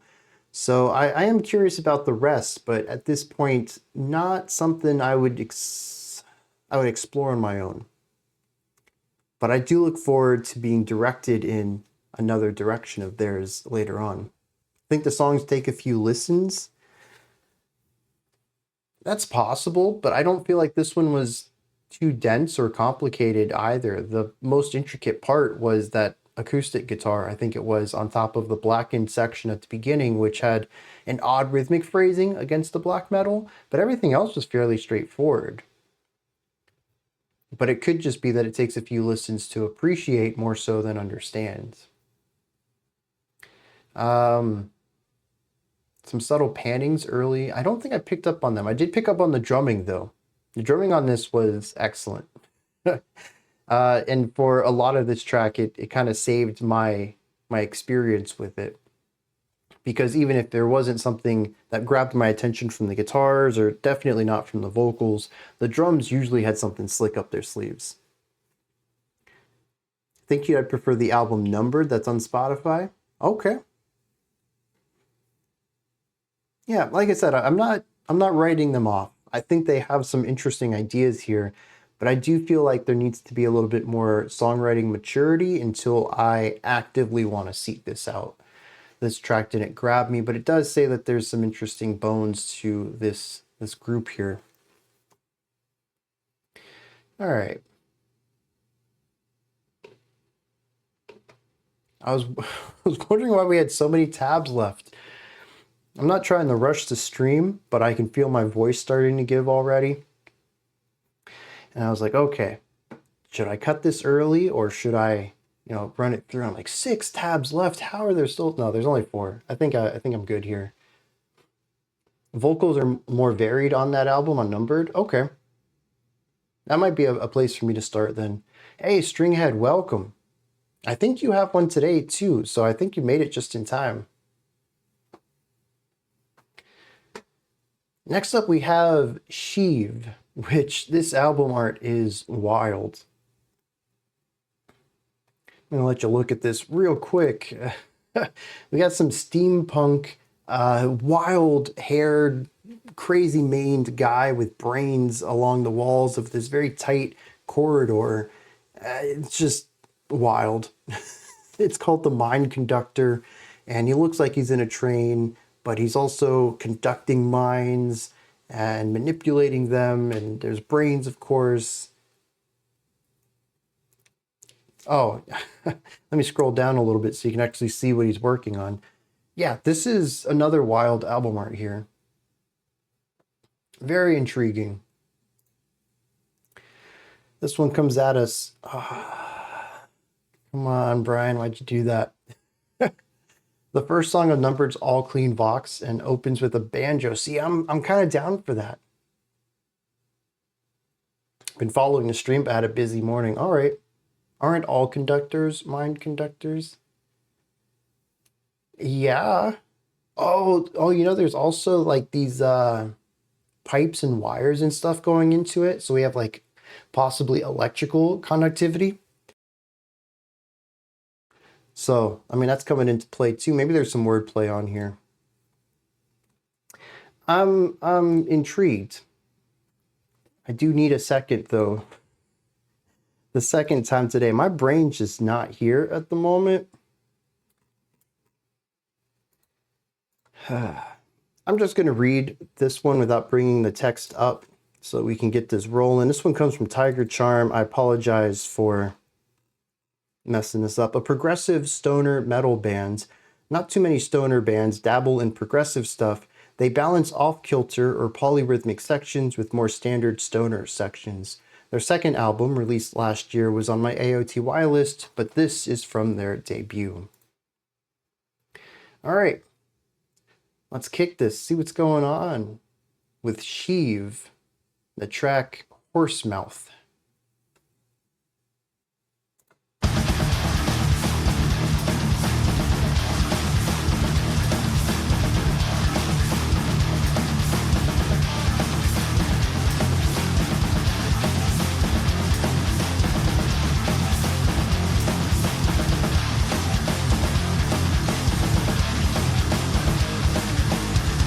Okay, this is starting off real heavy.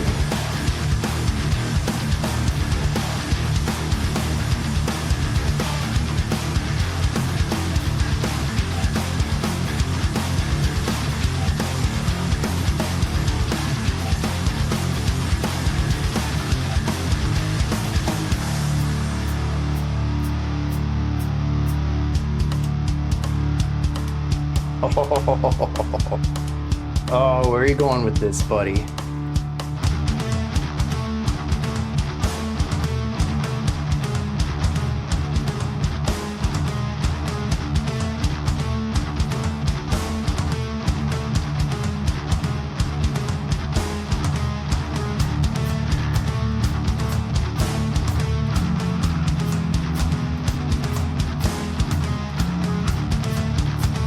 So it's in 4/4, but it is jagged, golly.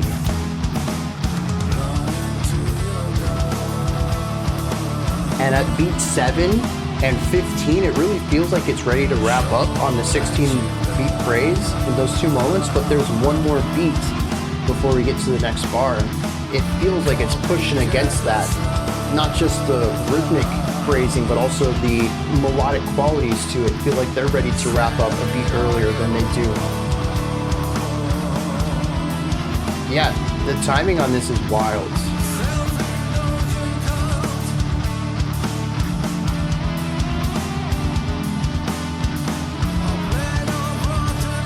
The Sheev guy. Oh, that's good.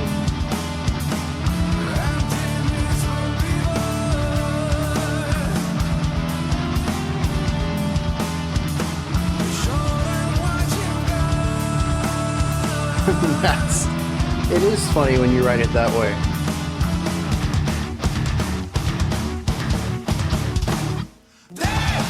Those higher pitched overtones coming off of this guitar over here are gnarly.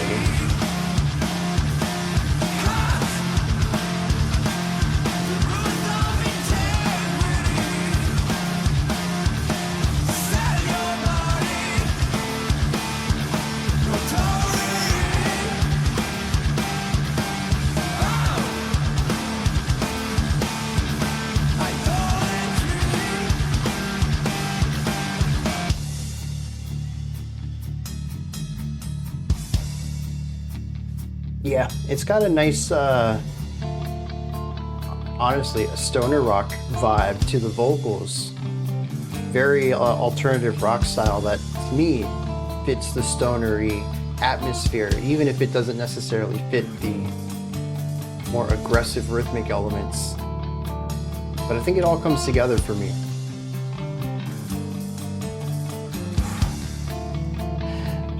Those cymbal rolls, man.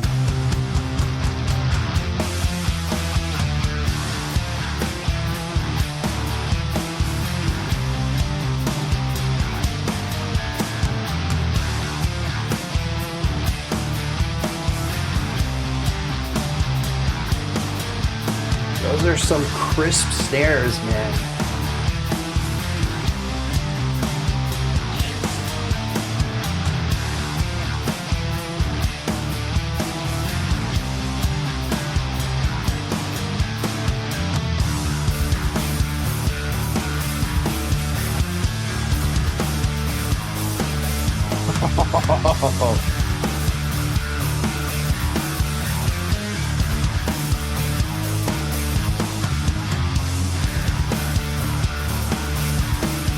All right, It's getting pulled down.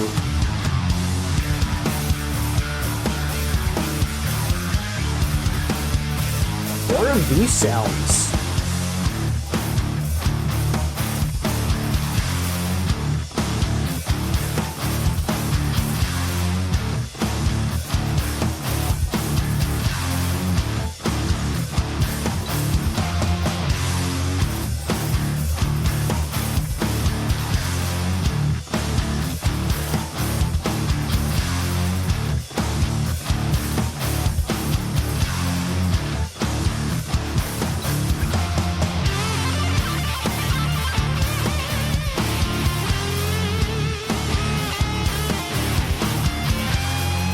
Okay.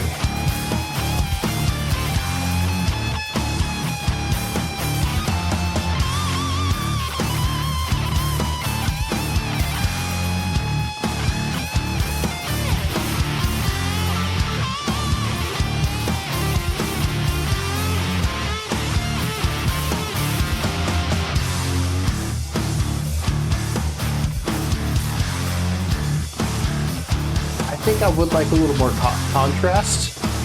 I might be on board a bit with you Northern styles, but it's more that this section needs to become jagged again. I like the balance, but it's becoming imbalanced towards the groove.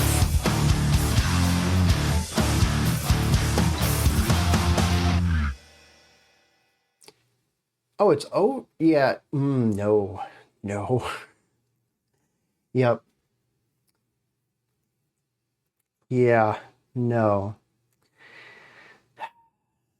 Solid writing, dude, right up until a lackluster. The thing is, though, is that it wasn't a lackluster ending. I thought moving to the groove after the highly technical intro worked really well. Shifting that groove and lightening up a little bit, focusing more on the weight of the sound than the rhythmic elements, and reducing the complexity of the composition worked well as an introduction into the solo. I don't think that needed to be 3 minutes of music, though. That's all I had was yeses and nos. I was still forming thoughts. And the ending just, that's not a great ending, especially since I was just talking about hoping that this got back to something more interesting. But I will put it this way, this is really good brain off music. Not to say that it's not worth engaging with on a more technical level, which I do think that the rhythmic section is going to be fun to break down if you ever wanted to transpose that to sheet music. But this is like, you just want to groove. You don't care if it's technical groove or caveman groove. You just want to groove with your music. And like, I could see myself doing chores to this, cleaning up and sweeping and dusting and all that stuff. And just like, got the steady headbang while you're doing all of it. It's just, it's a solid atmosphere and they keep it consistent the whole time through. The Mastodon ending. The vocals are great, though. I really enjoy the texture of them. I enjoy, of course, as described, the soft shout, which I think is a great way to describe that. It reminds me of a few other stonerish bands. Really heavy riffs with big, powerful vocals that just aren't massive. They have a softness to them. And I think that works really well with this type of music. And dude, it dragged on though. That was my fault. I mean, not my fault. That was my issue. If they had bumped the solo up by about a minute and then used the final minute of this track to bring back the opening or find another proggy idea, something more disjointed to work into that, or even expand that solid groove into a proggy groove just by injecting notes and removing notes and having this little development into it, I thought that would have been fantastic. But it's just kind of sort of peters out at the end.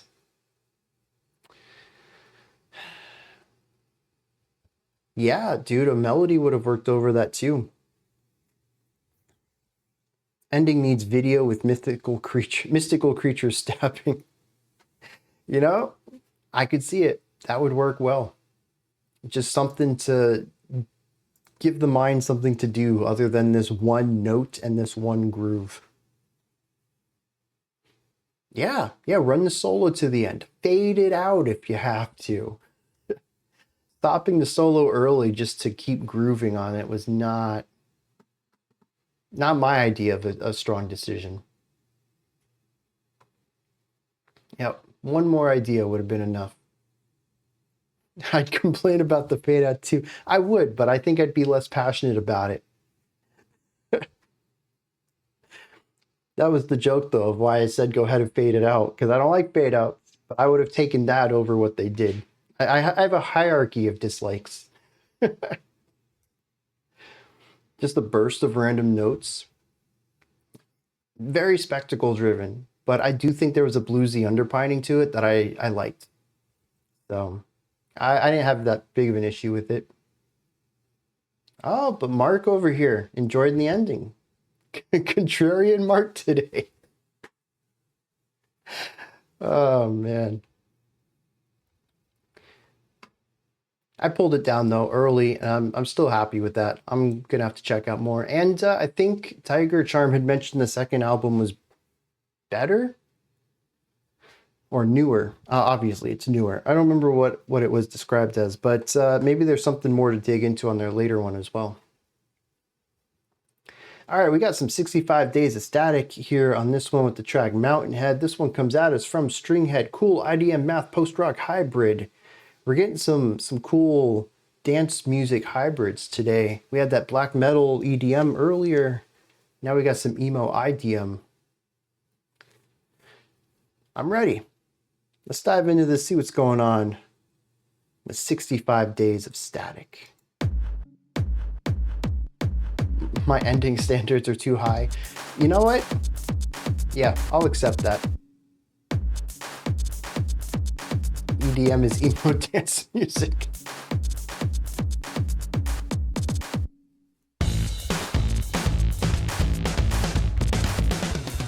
Okay, an interesting song to pair with the last one given the rhythmic elements.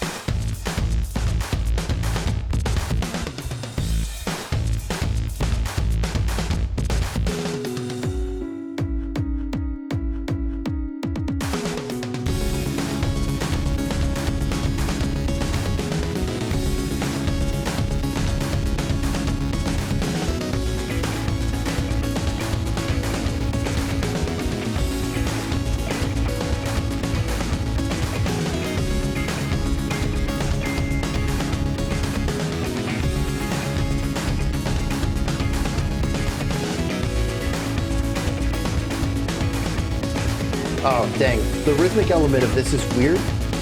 I think it plays nicely against the last one we listened to, but it's 17/16. Very strange time signature. Just a hair bit longer than 4/4. The first bar of 4/4 locks in nicely. The second bar of 4/4 is extended just a hair bit.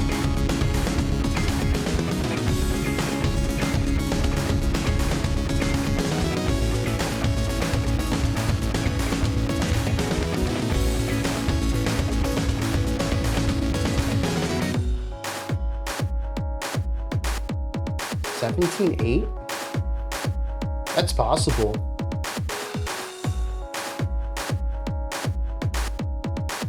I mean, it's the same general idea as 17/16.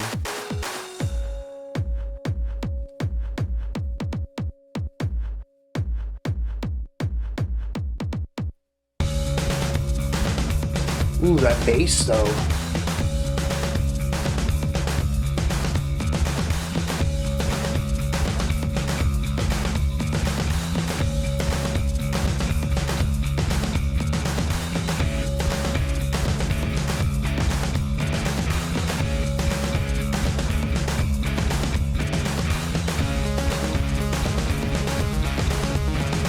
Cool, very fast build up here.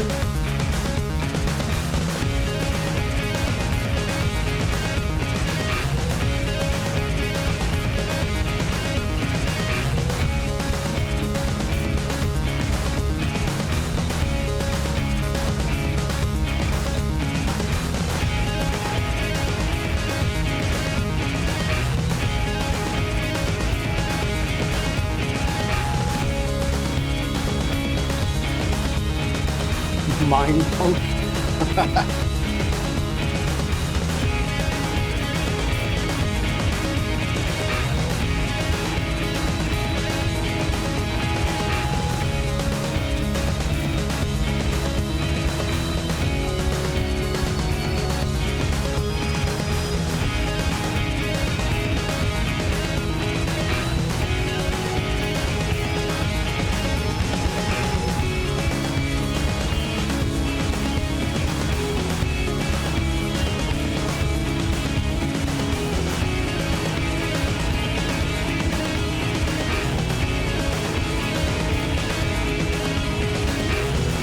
Alright, I think this group's in my list already anyways.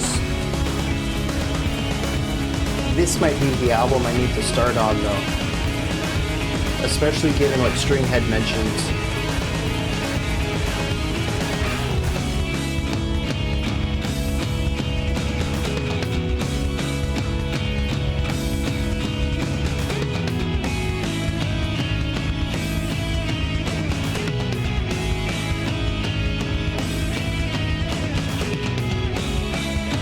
I think that's a perfect 11 polymeter too.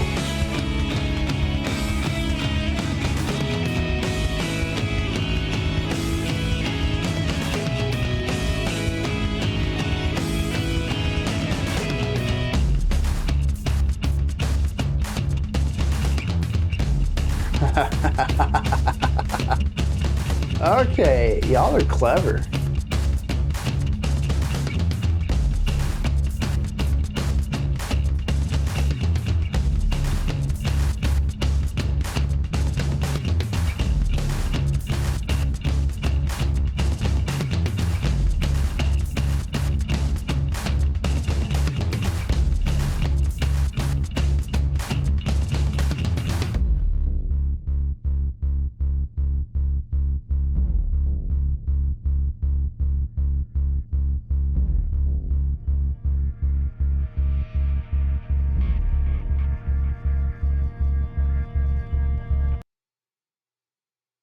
I assume that goes into the next track.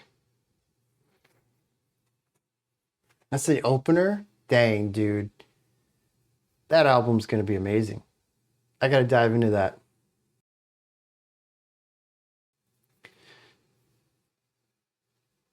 Wild temporal stuff. When we start off with a 17, that's just... You don't hear a lot of music in 17.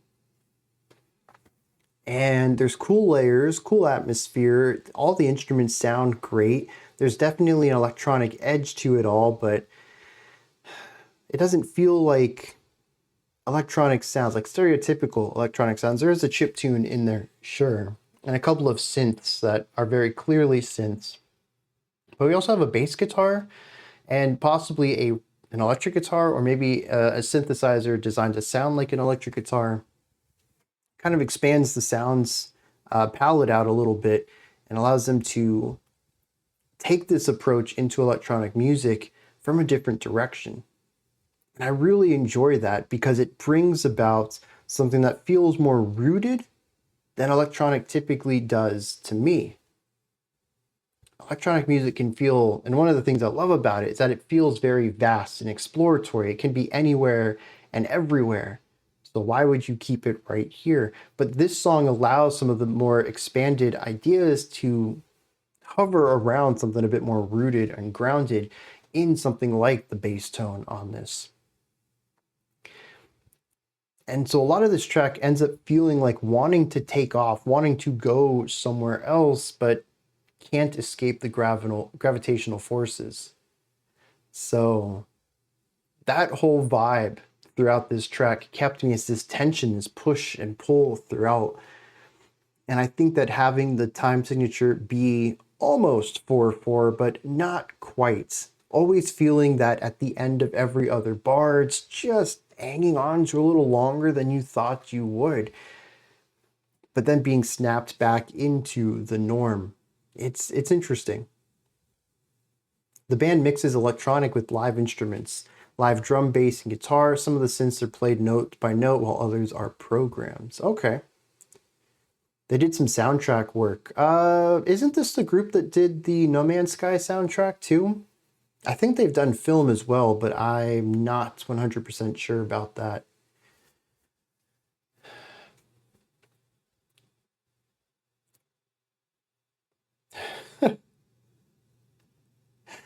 I don't know what that's a parody of, but those lyrics kind of cracked me up. Yeah, No Man's Sky. I thought so. And that was crazy. That whole soundtrack was on the fly generated, right? Procedural generation. So they're very talented at what they do. And I think this is a really good showcasing of what they can do with more focus and I guess pre-composed music.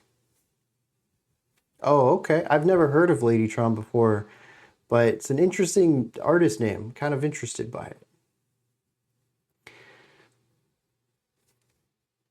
But yeah, back to this track. Great atmosphere, great grooves, great vibe, cool harmonies and layers. The entire slow burn buildup of the final 2 minutes was solid. I was kind of let down by the outro just a little bit.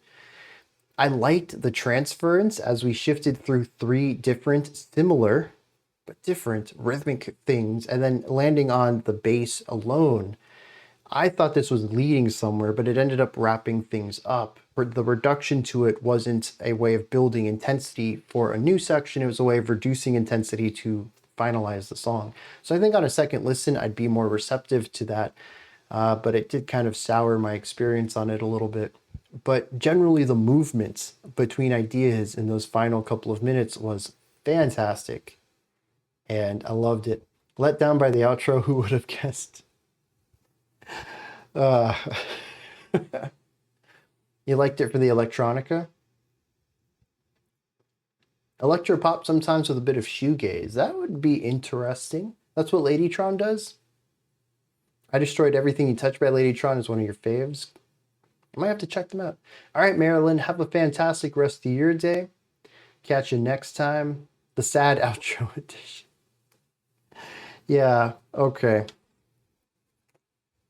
Let's see, we got weather from the beginning. We got outros from everywhere throughout. I feel like there was another topic that showed up a couple times today.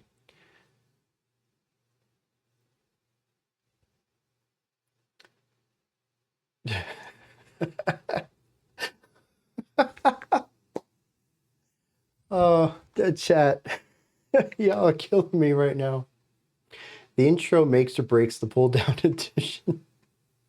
I like it. It's very lengthy though. I'd have to carve out a little bit more room to do a double line. All right. Yeah, that was good though. I'm excited about that. Jump scare on this album art, by the way. It's unsettling, I think, to say the least. It's missing a nose, but it's also, you know, there's nothing else. It's just eyes and a mouth. The outro-based pull-down edition. Let's get some context on this. This artist is called Lip Critic. We're looking at the track The Heart. Comes out as from Nate. This is a crazy one. Not sure what to think of that. Little concerned. But let's do it. Let's dive in and see what Lip Critic has in store for us today.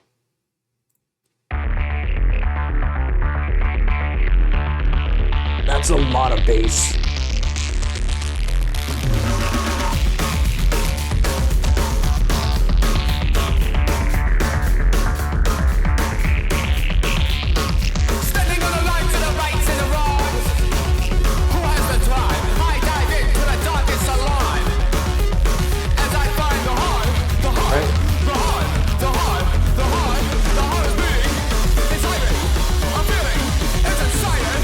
Not even myself staring at the portrait.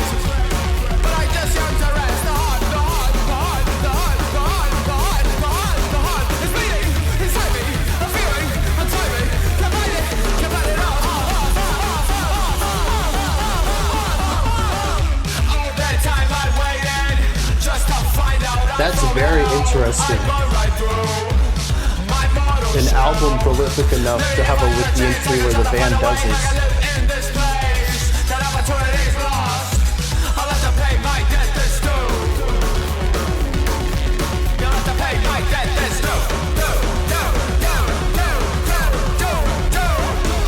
This is like if Death Grips were made by Oingo Boingo. And I don't know how to feel about that yet. It's just reviews. Not even wild Wikipedia entry.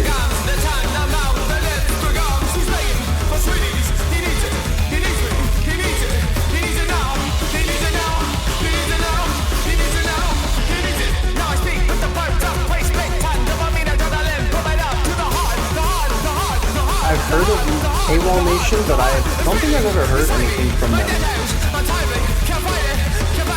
Ditto Grips. Okay, that was wild. That's a good play on words there.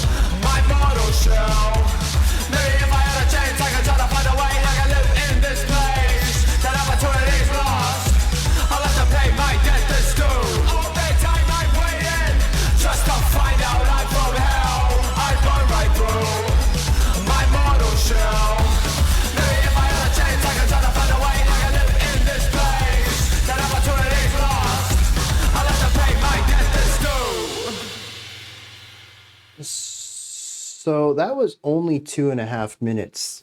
It felt a lot longer. I don't know if I say that in a negative way or not. It's a dense track. There's a lot of layers going on. There's a lot of sounds. A lot of things happening. Yeah, new wave, post-punk, I can see both of those. An 80s fever dream.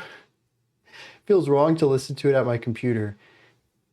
Yeah, this is not the environment for it. The Blue Wall, maybe, but I think there needs to be more lights and stuff and people.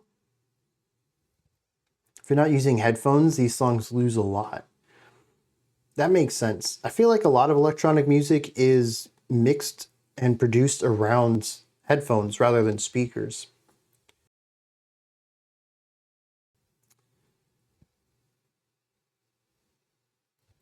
I think I'd need more time with it though, to even understand if I liked it. It's an interesting combination of sounds. It is incredibly eclectic. It does have fun elements to it. I think that comparing them to Devo is pretty accurate.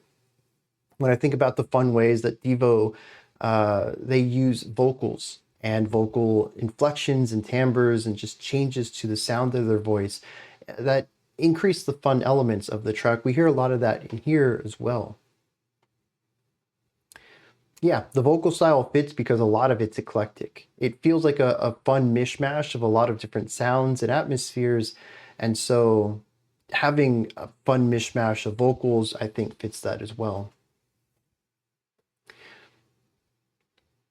But beyond the basic read of this is a fun mishmash of ideas, I don't know that I get it.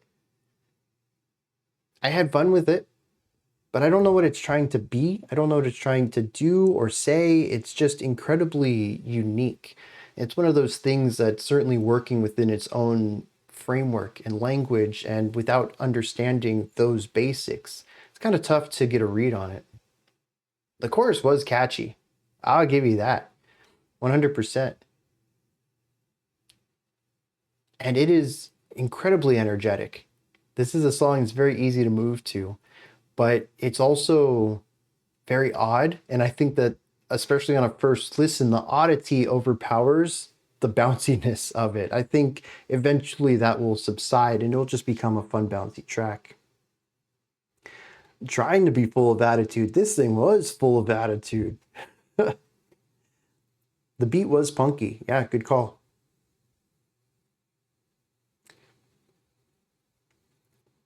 Interesting track. I think that's the end thing that I've got to say on that, because I don't know much more about it. All right, last one for today. This one is the artist Seda. Looking at the title, Queen Aura. Also, that's very vibrant. And why does this look like video game art more so than an album cover? Even the Chronicle Town album title, that whole logo feels more video gamey than album. Very interesting.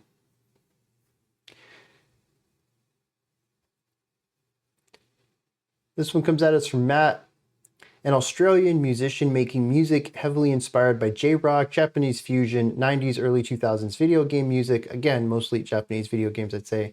He is an incredible guitar player and composer, and composes all of his music with MIDI. He has a very interesting workflow and has a few videos on his YouTube channel, Dylan Reevy, where he talks about it, if some people are interested. All right. So maybe that's why the album art's kind of video game coded, because the music is inspired by video game soundtracks. One of the Lip Critic videos has the face going around like the DVD icon. Oh, good call on the Monkey Islands. And a lot of the softness of it could be read as a mobile game, yeah. All right. This is either going to be incredibly evocative or very strange. I don't think there's going to be a middle ground on that. Let's see what's going on with Queen Aura.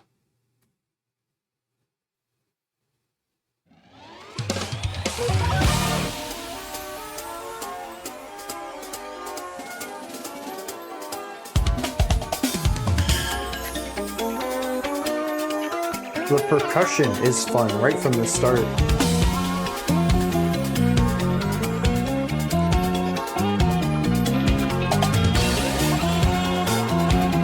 The little power-up sounds.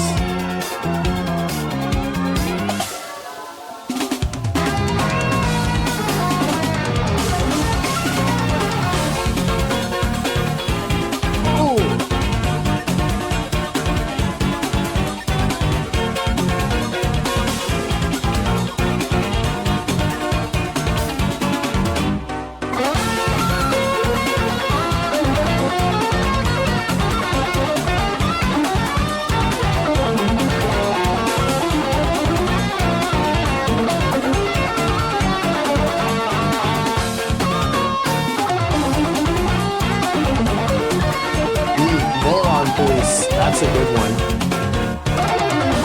Majestic Sonic Adventure. I hear that.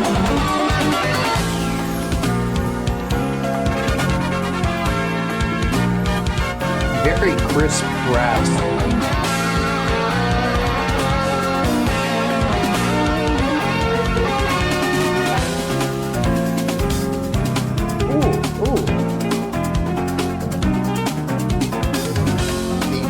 Percussion does a great job at filling out the feeling of this vibe. We've got some shakers, we've got marimba back there.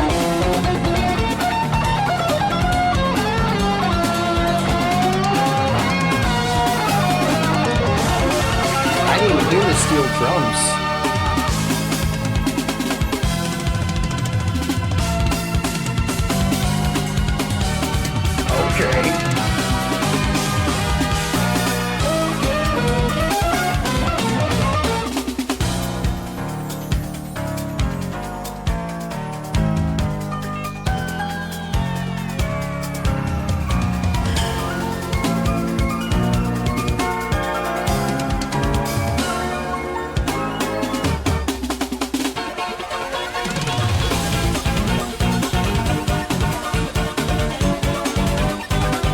That is legitimately a sound font. I just can't tell what game it's from.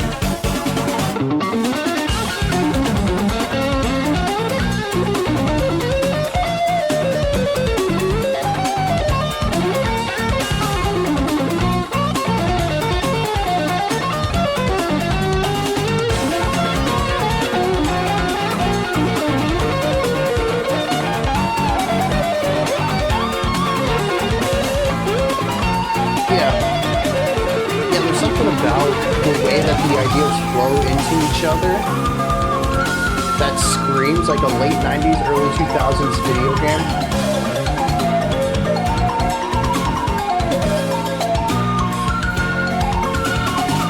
Oh, that time manipulation was sick.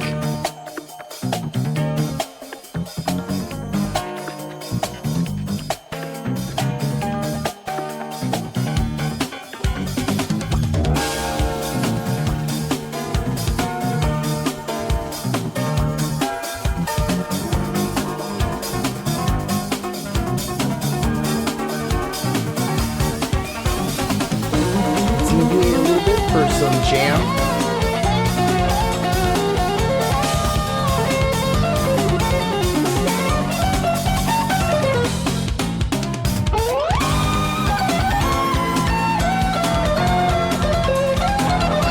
Dude, it is impossible not to. There's so much.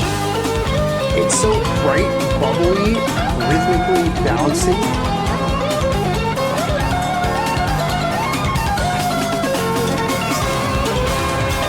Even the bells, Mark, remind me of hitting the metal balls in that level.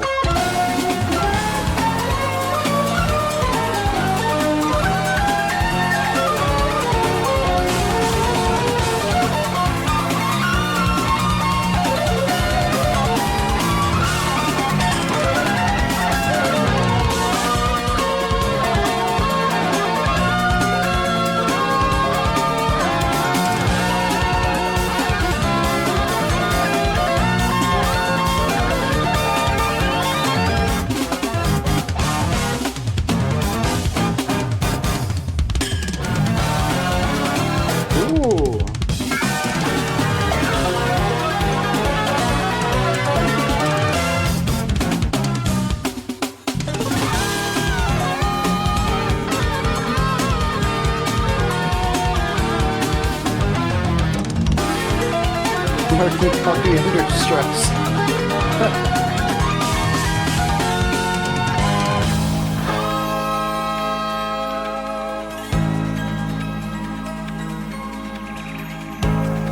That one chord.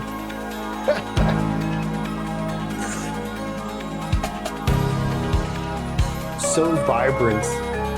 Interesting to wrap up the energy on that.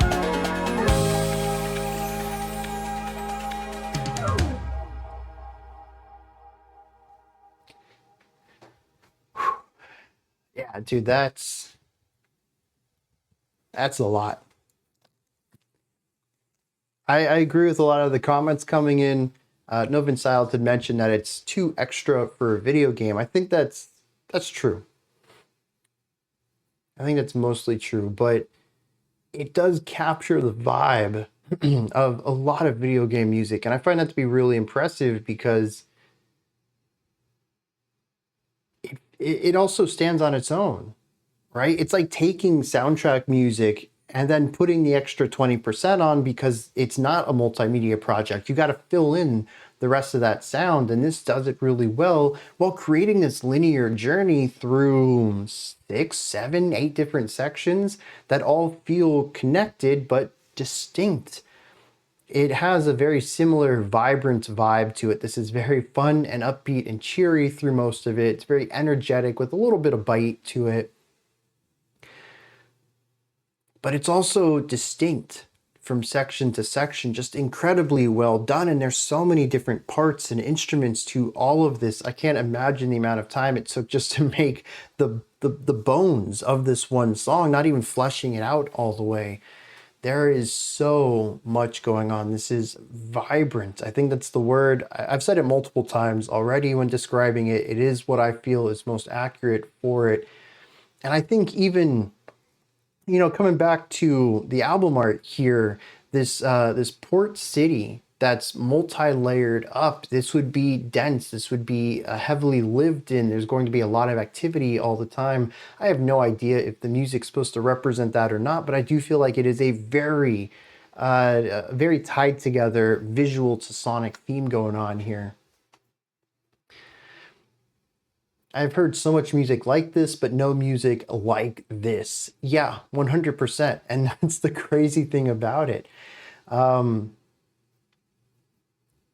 do think that the one thing that kind of turns me off on this, kind of, but a few of you had also mentioned, is that it is just a lot of a lot. I found this to be rather fatiguing despite how adventurous and fun it is. I don't know if it's something I would turn on all the time, but I do feel like it's an album I need to listen to at least once. Because if this is any indication for the other 50 minutes of this, well, I guess 40 minutes of this, I'm going to have a good time with it. But I don't want to take it too seriously because it is really draining to listen to everything that's happening. You know, some gamers who would absolutely turn this on all the time, and I don't understand those people, but more power to them. Yeah. This was a blast. Could have been shorter. Could have been. It would have felt less like an adventure, though. And I think it really benefits from the length as far as attributing to that feeling of having this larger epic scale movement. Because, I mean, the idea of going through several sections full of fun and vibrancy and joy, yeah, they captured that early on. The rest of the track didn't really expand on that at all. Could they have ended it earlier and hit on those same ideas? Yeah, but it would have lost its scale. And I think that's why despite also feeling a little tired of it by the end of the track, for a lack of a better word, I would not want to shrink this down. It would lose what it's doing. Yeah, the excess is a part of it. There's nothing in here that can really be cut off. You'd have to remove sections wholesale, and that would, that'd alter what it's doing. But I do agree that I certainly had my fill before the track was over. Not to discredit the track at all. It's just, it's a lot. Part of a Dream Theater middle section. Yeah, they had a really interesting midpoint to it. And I think that's cool too, because despite the fact that, yeah, it's video game music, it also has its own narrative that it explores throughout as well. It doesn't just sit at, oh, this is town village song or this is overworld adventure song. Like, it feels like it has a grander scale in mind. So yeah, I'm sold on this. Again, not something I think I'm going to listen to a lot. But at least this album, I need to hear it once. The keys are probably your favorite element of it. Yeah, dude. It's interesting too because I wouldn't necessarily say a lot of this was jazzy. I'd say it's very rock coded, and I think that's where Youth Worship and I kind of lined up on this Sonic Adventure, early 2000s contemporary rock thing going on. But there's so many little jazzy turns, particularly on the keys and the bells. The glockenspiel and the marimba or xylophone in the background did so many wild, really quick movements across jazzier chords. So yeah, very jazz fusiony. Very fun and upbeat, lots of energy, lots of character. It's passionate, it's got the vibes. Solid work here. That's going to wrap it up for today. Hope you all enjoyed. I pulled down 9 of our 12 today, almost a full set. But of these 9, a lot of them I were hesitant about, so we'll see how that works in the long run. Very good day though, lots of fun stuff, lots of wild stuff too. We had some eclectic and extreme sounds today. No early access for today, but tomorrow we will get back on the release schedule, assuming I don't wake up terribly ill somehow. Like I said, I've been on the mend, and today I'm doing all right. I don't see that changing by tomorrow. We'll finish up last week's videos tomorrow. Tuesday we'll start next week's videos, and then Wednesday we'll return back to the usual release schedule. Early access should get back on schedule tomorrow. So sometime tomorrow, I'll get the early access links up for Monday, and then we'll be back on track for that. Yeah, my voice is giving out a little, and I'm more fatigued now than I usually am. I had mentioned about half an hour ago, maybe 40 minutes, I was actually thinking about ending the stream early. I'm probably going to lay down a little bit after this, but I'm good. We made it through, and that's what's important. I'm definitely going to take a bit to rest. Catch you all later on this week. I hope you're excited about the stuff coming up, and have a fantastic rest of your day. Catch you all later.